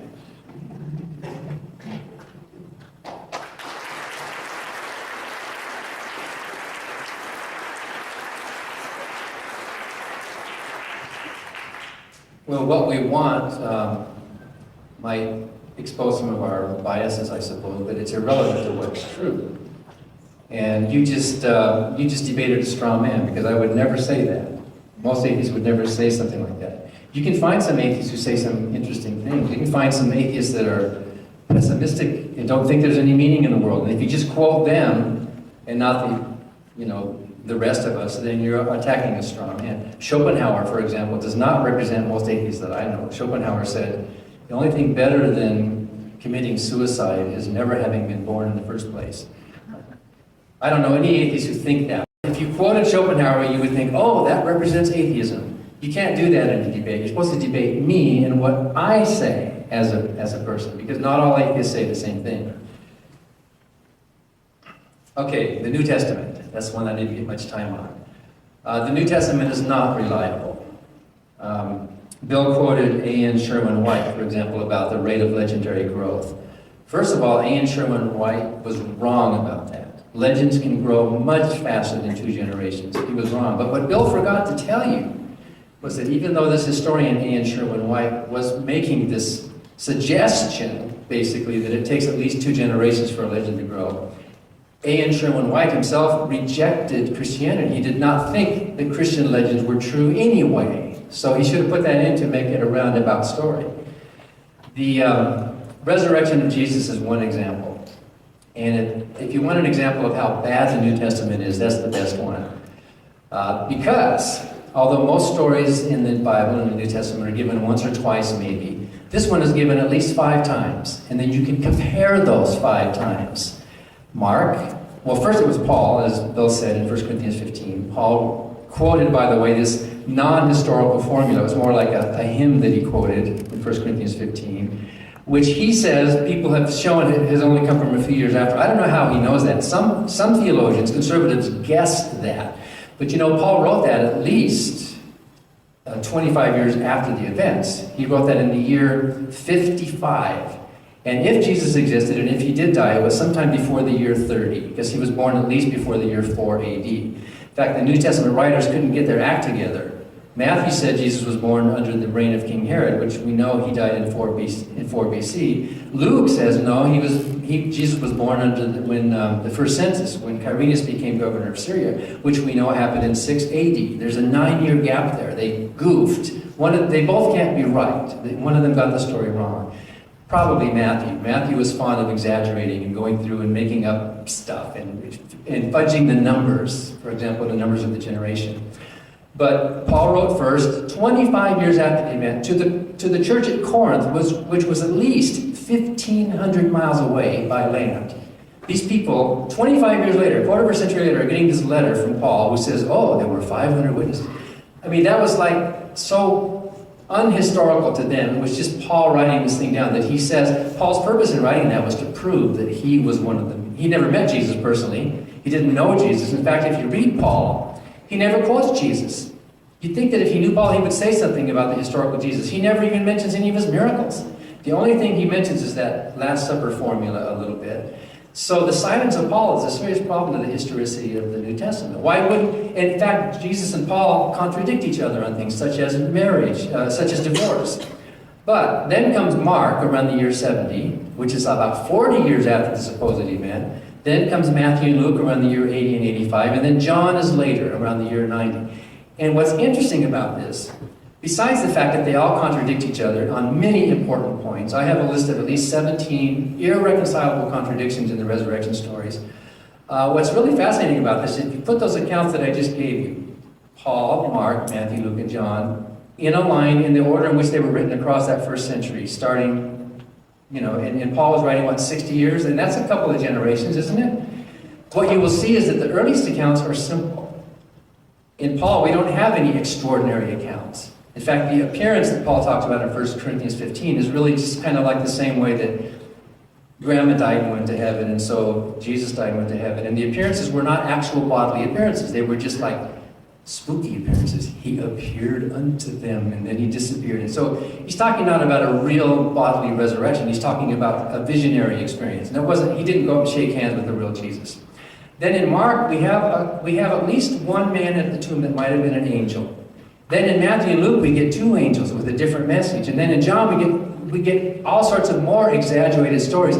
You can actually see the footprint of legend by looking at the stories, putting them side by side. Simple, More exaggerated, more exaggerated, more exaggerated. The mistake that you make, Bill, and many modern Christians make, is they look at the entire first century through the lens of John, thinking that it was all written flat, when actually we see the footprint of legend making. We know that legends can arise within a few days.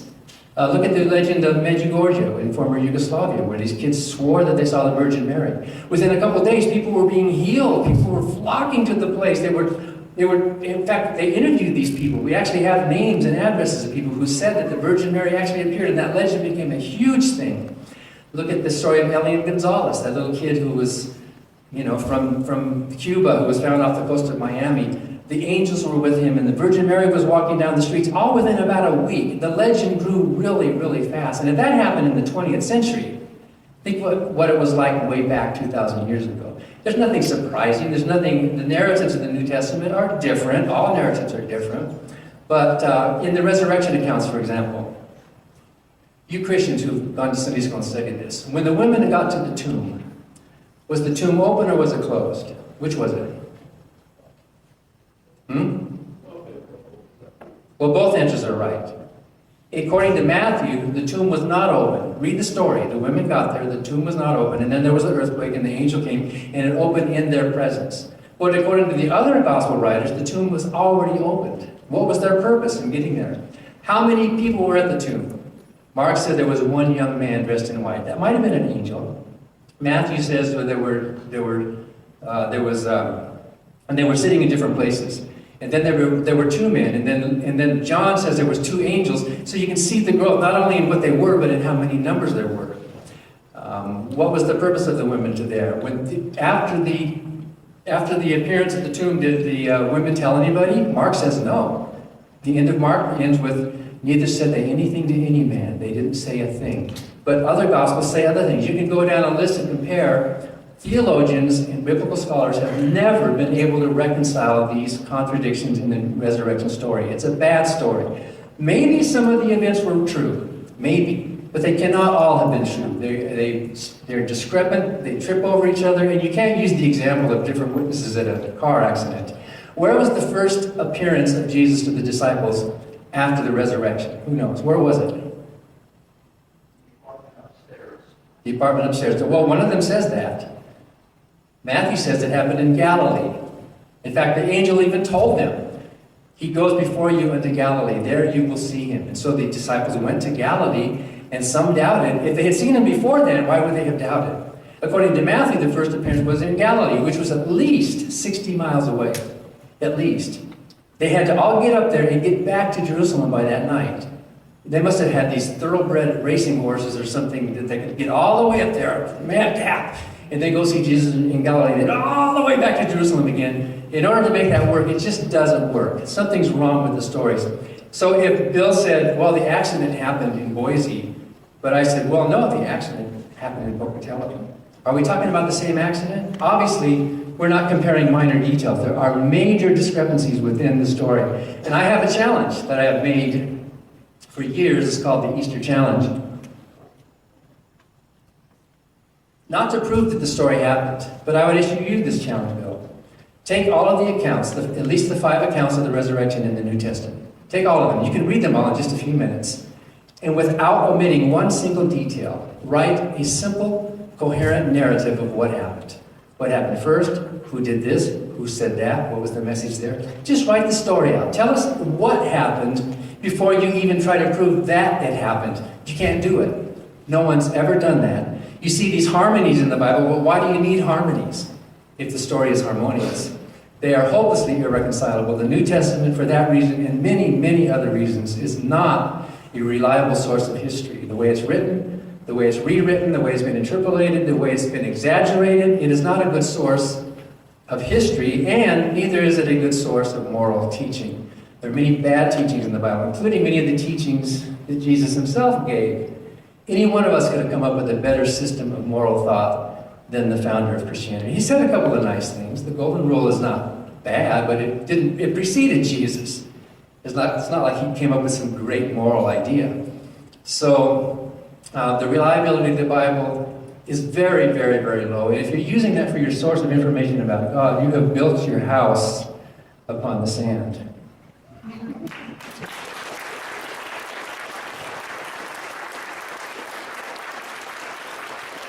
5 minutes for a closing statement. Would you rather?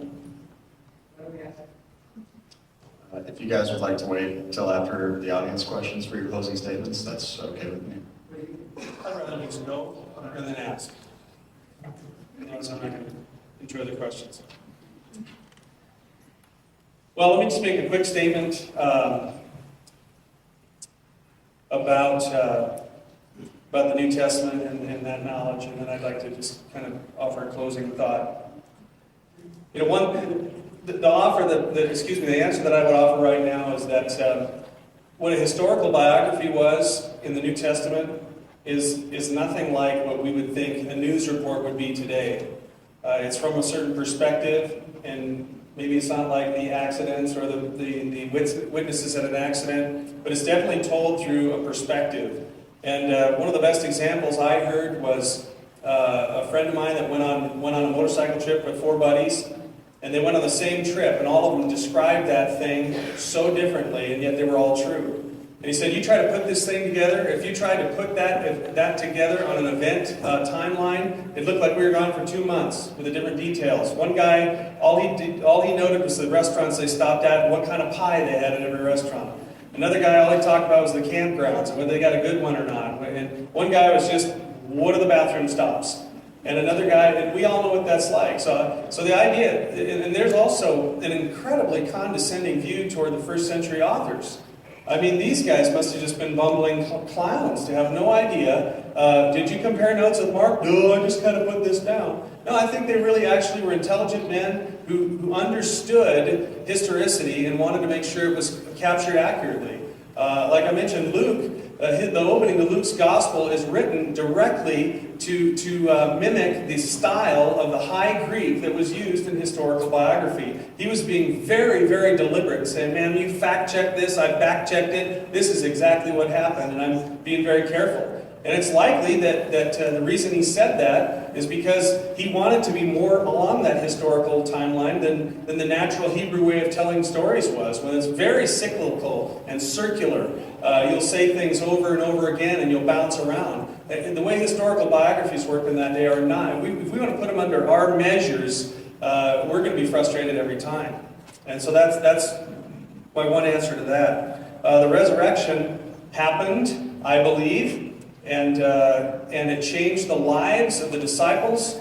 Chuck Colson talked about what it meant to be part of the closest knit group of people at the source of power when he was working in the White House under President Nixon. And he said they were blood oath committed to each other, they would have died for each other, but then all of a sudden the word indictment came down and they left like rats leaving a sinking ship.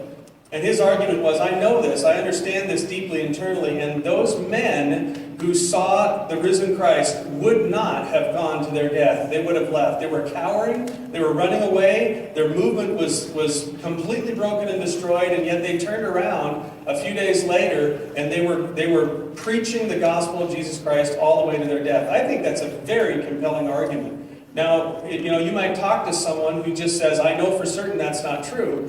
I would say, I ask each one of you to weigh that for yourself, because I think it actually is compelling one-on-one. When you are alone on your bed at night thinking about reality in your own existence, I think these are powerful arguments. And with that in mind, I want to finish by drawing an analogy. When I grew up, I used to once in a while get up in the middle of the night, and I'd go downstairs to the refrigerator, and I would open the door, and I would stare, and I would wait, and I would look.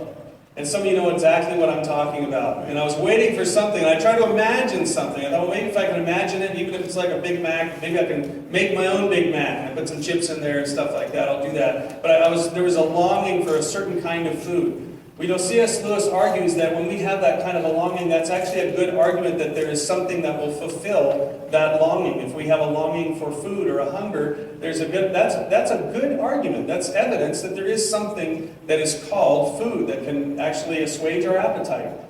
And then he translates that into an argument for God. He says, if there's something that you're longing for that's transcendent, that's beyond this world, that's a good argument that there's something out there that's not just the habit-trail wheel that we're running on, just trying to keep ourselves from killing ourselves every day. There's something transcendent. There's a purpose and a meaning and a value to life. And I would argue that that is true and that is real and Jesus is true. I assert the Gospels are true and I believe them, and I think they're at least worth your examination, that you would look into what Jesus actually said and you tell me whether when he says, I am the way, the truth, and the life, whether it makes sense to you. Thank you.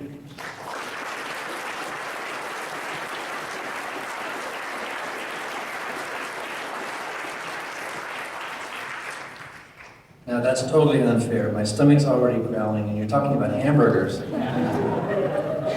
What a debate tactic, Kevin. You know how to...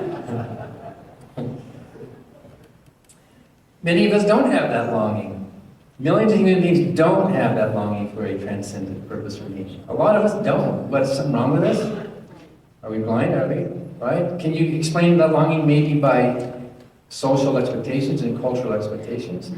I bet you a lot of people in this room have a deep longing to win the lottery. Does that mean you're going to win the lottery?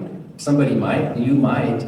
But just because you want something, you have a longing for something, that's no evidence for it. We all have longings that are unrealistic. We all want to improve our lives in some way. But most atheists that I know accept the reality of life, and maybe we would like it to last forever. Maybe we would. Maybe that would be cool. Maybe there is a God. Wouldn't that be something? I'd have a million questions to ask it. First, I'd ask it for its forgiveness, but then after that, we atheists don't have our heads stuck in the sand like, nope, there's no God, I don't want there to be God. We want the truth. Whatever the truth is, we'll go with it, even if we don't like it. And that's what led me out of Christianity. I didn't like going to atheism, but the facts and the lack of evidence, the lack of agreement, the lack of coherent definition, all of those lacks point away from the probability that there is this all-powerful, transcendent God.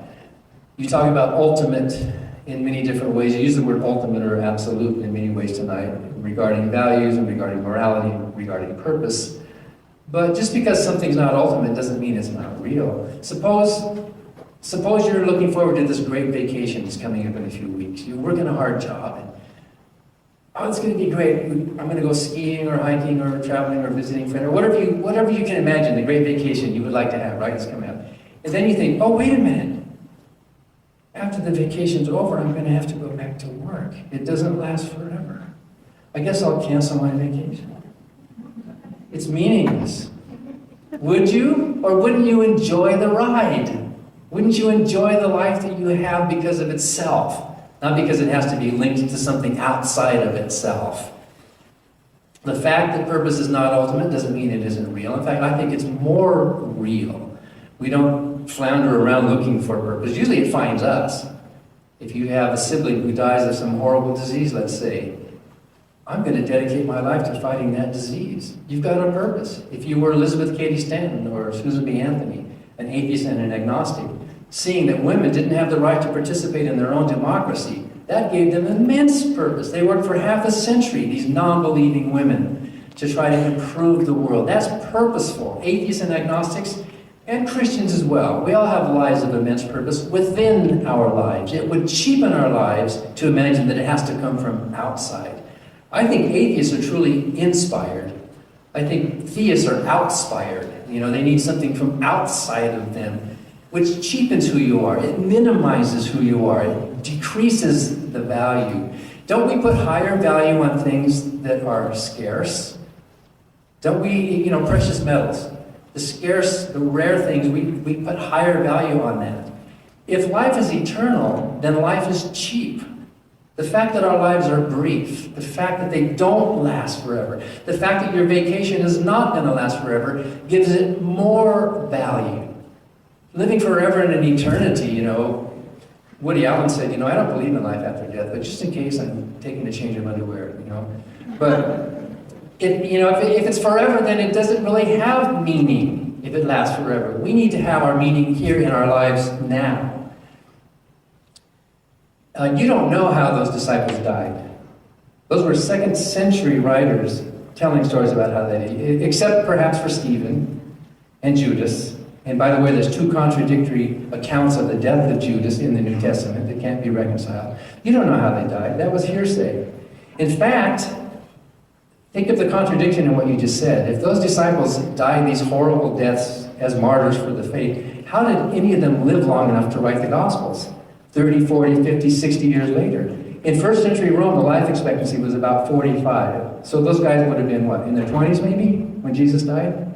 So how many more years did they have? And yet John could live. So you're kind of shooting yourself in the foot here. They either did or they didn't live long lives in order to live. In fact, we know that the Gospel of Mark was probably written by a second generation Christian who probably didn't know any of those people personally. So some good biblical scholarship, and not just conservative believing scholarship, will show that there are many good reasons for discounting some of that testimony. Not just the discrepancies. My challenge to you is not the story about your friends who went on this trip. That's interesting, right? But you can at least produce a coherent narrative of that trip. You can put their stories together, and you can say, yeah, they had different emphases, but you can at least show that there was a coherent story. My challenge to you is to do that with the New Testament. You don't know my friends. Well, I don't know what they were drinking or smoking either, so... but yeah, but you can, unless they went on separate trips together. So, I agree with you that the New Testament writers were smart. Anybody who wrote in Greek in those days was an educated person. All Greek writers in those days they cut their teeth on Homer. They had to read the Odyssey, they had to read the Iliad, and they had to know those things. In fact, if you look at Mark, you see a lot of parallels to Homer's Odyssey and many of the stories about Jesus parallel many of the stories of Odysseus. In fact, Mark is improving on Odysseus' stories. You can see a lot of that educated writership. That doesn't mean they're fact or historical any more than historical fiction is true. So let me end with this one statement. Christianity and theism offers to solve a problem of existence of some sort, either meaning or purpose, or, according to the Bible, it's the problem of sin. But I think salvation is just a phony solution to a phony problem. There's no such thing as sin. Sin is offending the holiness of some big daddy up there who doesn't like his will being contradicted, his ego being threatened in some way. But it's like a doctor who runs around cutting people with a knife in order to sell them a Band-Aid. That's what Christianity is. You're bad, you're rotten, you deserve hell, you don't have meaning, but Jesus is the answer. Well, Jesus himself even said in the New Testament, they who are healthy don't need the doctor. Didn't he say that? It's only they who are sick who need the doctor. Well, we atheists don't view ourselves as sick. We don't have that negative, pessimistic self-image of our own beings. In fact, we think that if salvation is the cure, then atheism is the prevention.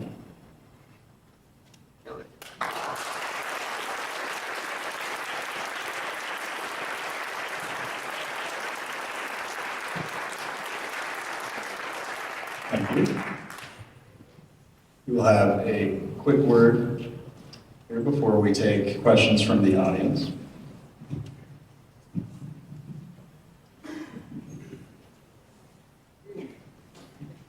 Hey guys, thank you so much for coming out. We did not expect so many people, so thank you for expressing your interest. So we would like to conduct an exit poll to kind of gauge how beliefs have or may have not changed. So Landon will be following around with the box to assess, or to collect your votes with the yes, no, or maybes upon the question of, oh yes, please rip off the bottom. It's on the little paper that we handed out with you, so if you guys can find a way to mark that or just rip off the part which is your vote, would be awesome. Landon will be collecting that. Yeah, if you have a paper too, and if you need a pen, just raise your hand. We'll grab a pen for you. Also, this is one event that the Secular Student Alliance at BSU is holding this year, and if you'd like to see more of this, a great way to show your support is to help, sponsor some of these. And so we will also have a donation box. Donation. So, if this is something you would like to support, please do. Yes, same question. Does God exist?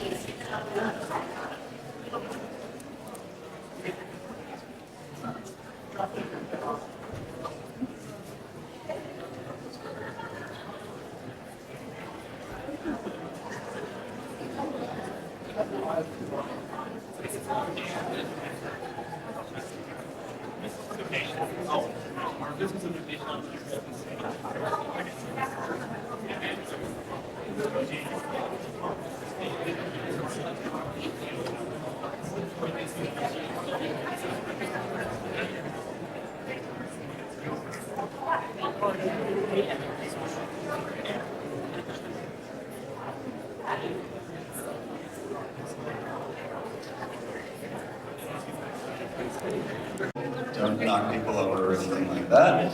Also, if your question is off topic in my view or either of the debaters' view, we will be moving on. It's not an offense to anyone. We are just trying to keep this quick. We have about 15 minutes, so if we don't get to you, then I apologize, but that is how it goes. We're already running a bit over on time. Please keep your questions brief and to the point as well so that they can answer it as quickly as possible.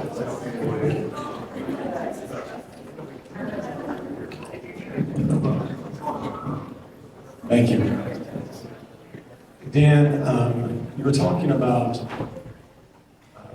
how Christians are basically, you get this impression that Christians are they're actually missing out because there's sort of a crutch that's going on that they don't really need.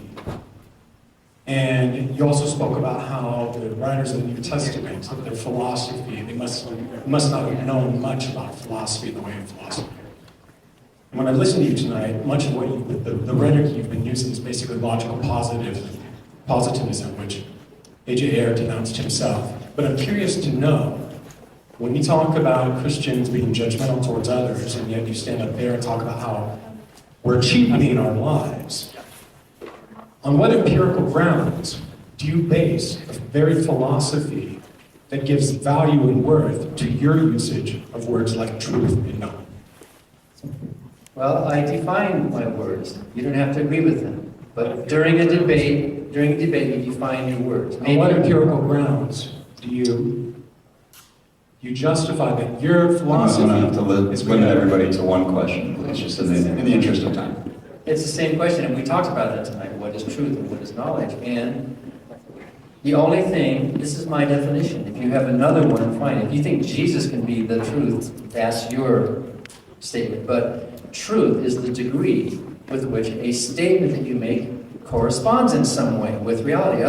If I say the sky is purple, it might be sometimes, and so there's maybe a 3% probability of that statement being true. Truth statements have to have at least one referent in them, one term in them that has a reference to reality. Otherwise, you can't check it. Propositions and statements are confirmed by observation. That's what science is. That's what truth is. You don't just say anything you want. You can say it, you can believe it, you can propose it, but sometimes your hypothesis turns out to be true, sometimes it doesn't. Neutrinos, for example, were hypothesized particles for which there was no evidence and no proof for a long time. Did scientists just give up on it, or did they stay with their mathematical models and eventually found that the neutrinos do exist? Same thing happened with the Higgs boson. The opposite thing happened with the ether. Scientists proposed this, and this statement that there was an ether turned out to not correspond with reality. So how else are we supposed to think about truth, unless you think truth can be a thing or a person? Thank you. Right over here. Again, please keep these questions as brief as possible. Hi, this is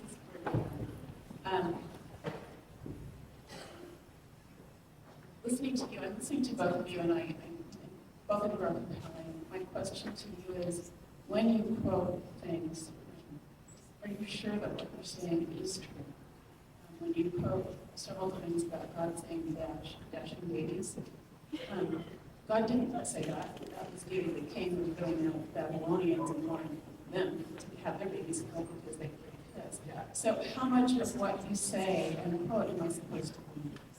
Okay, on the assumption that the Bible is the inspired word of God, and every verse is in there for some good reason, which I think Bill takes, and a lot of liberal Christians don't.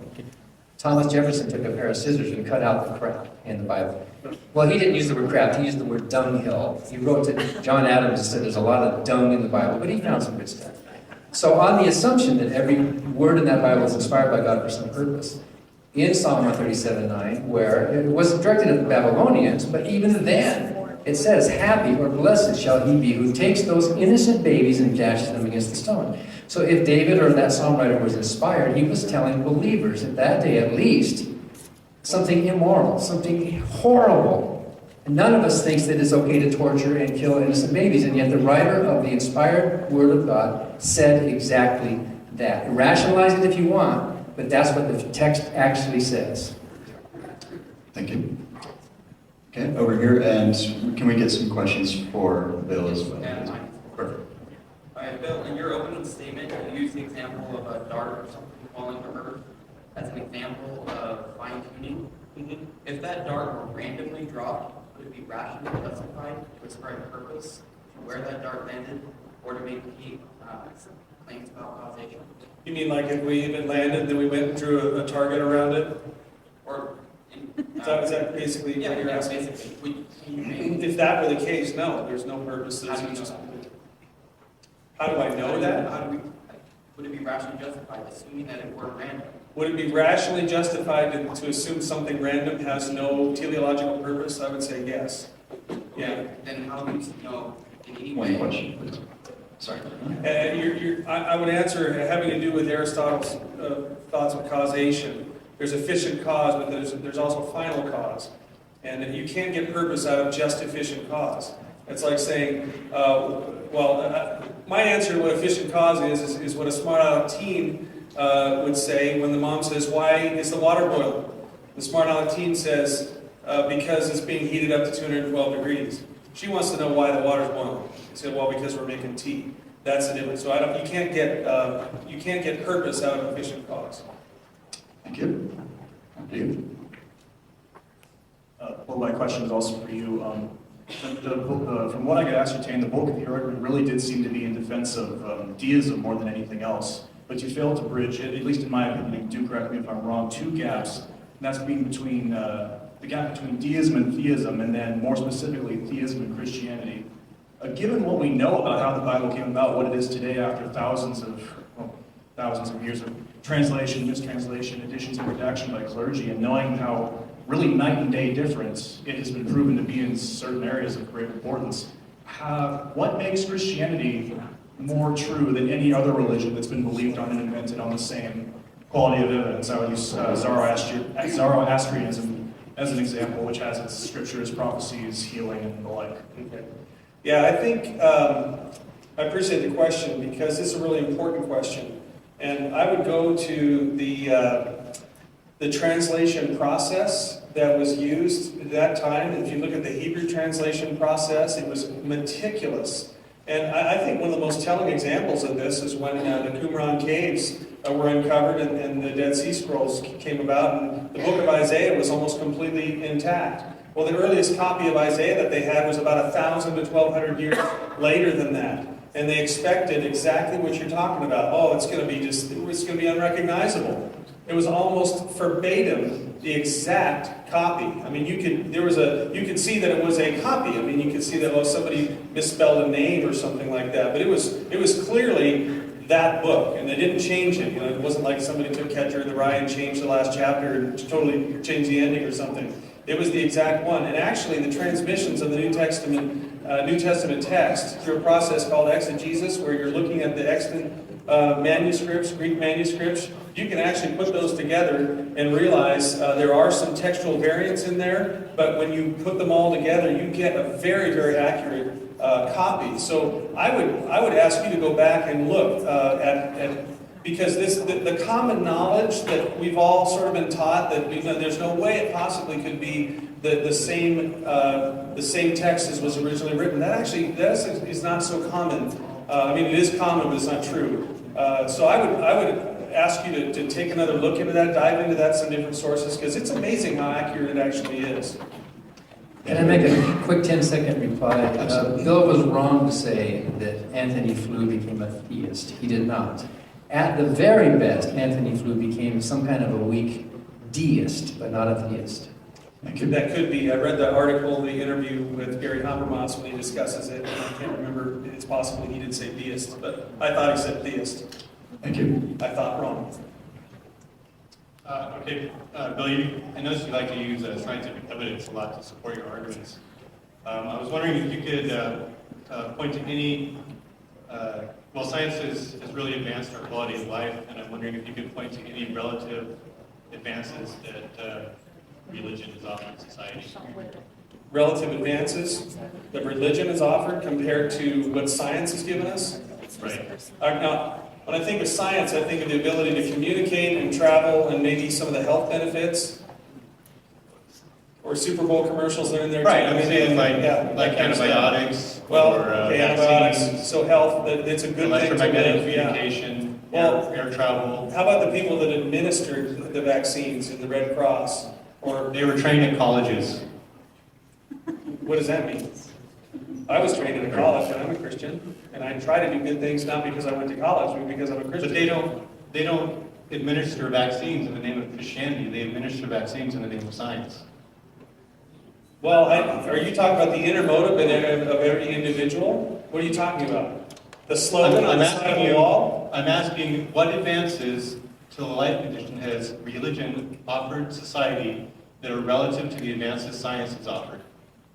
What advances relative to the advances that science has offered? Well, I would say that they're great advances because relational context is much more important than just rational or empirical context. In other words, you can sit with no technology and around a group of people and have great fellowship and friendship, or you can have all the greatest gadgets in the world and have strife. The Bible itself says, greater is a morsel with peace than a great feast with strife. And if you want to equate technology to that feast, then I would say fine, but that doesn't give you peace, and peace only comes from God. We've only seen religion give us war.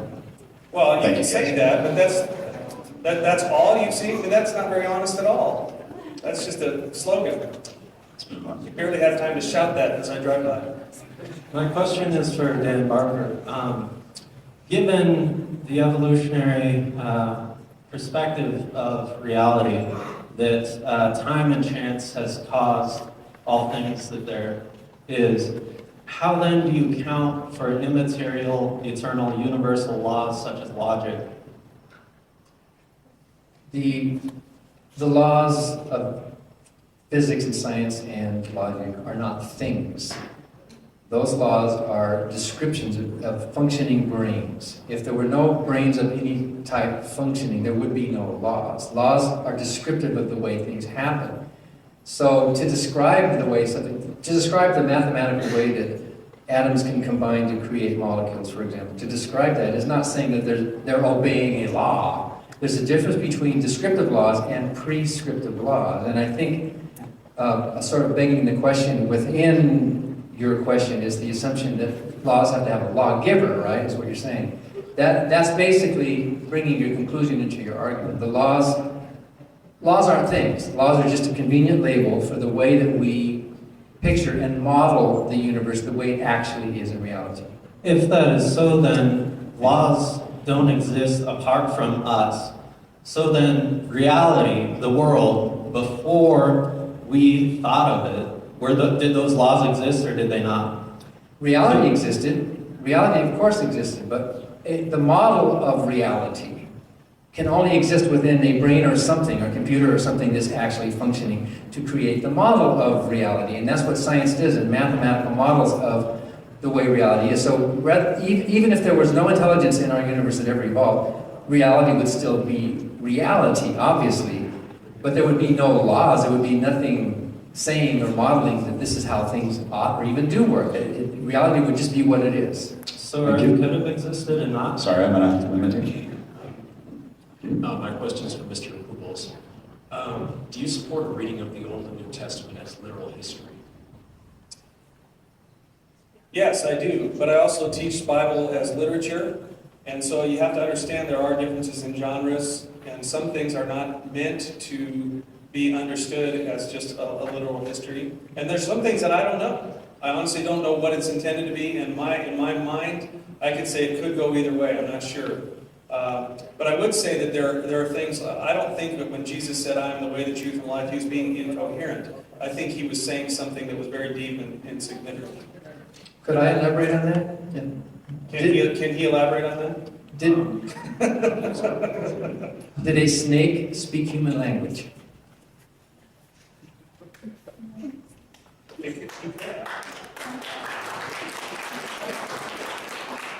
With no vocal cords. I'm sorry, I'm impinging. I'm just saying, that's not outside of the bounds of my imagination that could have happened. Imagination. Okay, thank you guys. Yeah, I imagine. Yeah, how do you imagine anything without your imagination? How do you picture the metaphorical nature of language? How do you see anything? How do you think? Snakes don't talk. Snakes do not talk. They don't have vocal cords. They don't speak. Next question, please. When the Gospels were written, we agree that women kind of, their opinions didn't really matter in any way. And I'm wondering why all the authors included women as the ones telling that Jesus was out of the tomb. Wouldn't they be embarrassed about that a little bit? And they wouldn't want to put that in the scriptures? So that's my question. Actually, women's testimony mattered a lot more. Women's testimony was valued at half of a man's testimony. So women's testimony was not zero. There was a lot of sexism in the New Testament, in the entire ancient world. There's a lot of sexism, which still leaks over today in modern laws based on biblical sexism. So women telling the story is a nice literary device. In fact, the disciples didn't even believe them. When these women came back with these stories, the disciples didn't believe them. Why should we? I mean, a dead man rose and a ghost came out of a grave. It seemed to them as idle tales, it says in the Bible. So, that is an interesting thing to consider, but it's not a killer. I mean, the women's other legends and other pagan myths also involve women. And look at the oracles of Delphi. There were women there all the time speaking, and they were considered wise. There were women judges. There were women rulers. So, I don't think it's as strong and as powerful as you're trying to make it look. Thank you, guys. Thank you. May I offer a quick question and then a quick challenge back for you? Sweet. So my question is, has there ever been evidence throughout history of design or order coming out of an uncontrolled chaotic explosion? And why, with this tiny chance of that, why would you put the faith in that probability over a greater probability? Yeah, there's been a lot of evidence of order coming out of explosions. Well, the gravitational attraction of matter, which pulls into the center, which then creates a star, and then the star then has thermonuclear reaction, and it creates heat and electromagnetic radiation. There's an order within that star after it ingested the material from chaotic, just basically from the law of gravity itself. An order came out of that. And then when you have a system that's closed and the laws of thermodynamics apply to that system, then you see the increase in entropy, which is what you mean, I think what you mean by disorder. But that can be disrupted and become what you might call order by new energy coming into that system. For example, our planet Earth is not a closed system. And so sunlight and energy is coming into here. And so that chaotic explosion of a sun is driving the evolution of life on our planet. So yes, we do see order coming from chaos and disorder. So you believe that? So that's another question, but you said that Excuse me. you had. We're already over on time. Just real quick challenge. I'm really sorry. We only have time for 2 more questions. I don't want to cut into somebody else's time. I apologize. There we go. Question for you here. So if there is an invisible man in the sky who's infallible, sorry about that. If there is an invisible man in the sky who's infallible, and if he did intend to have Jesus die on the cross for our sins, how do you explain the genocide from Noah? Well, first of all, I don't believe in a man. I believe in God. That's different. His son was fully human and fully God. That's what I believe according to the doctrine. And how do I explain the genocide in Noah? That God was unhappy with those people, and that's what he chose to do. Someone who's infallible is also jealous. Jealousy is not an immoral. Thank you, guys. Thank you, Dan, for actually mentioning paganism. I wasn't sure that I would hear that. I have a question for you, Bill. With every single way that you have mentioned God as a deity, do you believe that men and women are equal? Absolutely.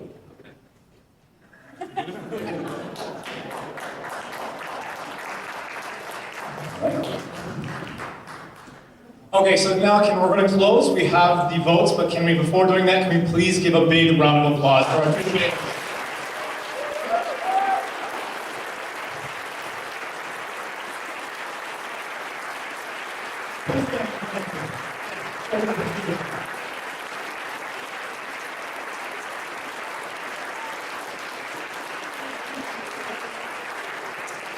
Okay, so let's go to poll results. Is that it? You guys want to hear about the poll results? Yeah? Okay, a little bit? Great. Okay, I'll talk slower. So before, when you guys were all taking the poll outside and we were forcing you to take the poll before the debate, we wouldn't let you enter. The yeses were at 125 yeses, which counted for around 55.8% of the votes. Okay. After the debate, we had around 105 yeses, equaling 54.4% of the vote. That is a minus of 1.4% of the votes for yes, God does exist. For no, before the debate, we had 76 votes for no, God does not exist. That equals 33.9%. After the debate, no, we had 74, equal 38.3%, which is an addition of 4.4% in the overall average. Maybe we had at the start, maybe we had 23 votes, equaling 10.3%. Maybe after the votes, we had 14 votes for maybe, equaling 7.3% and a minus of 3%. So, through overall average, Dan Barker would win the debate. God does not exist.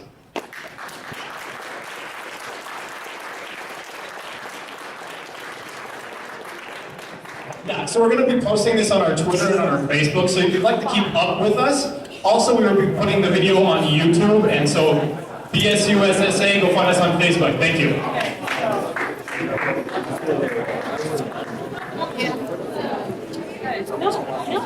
That was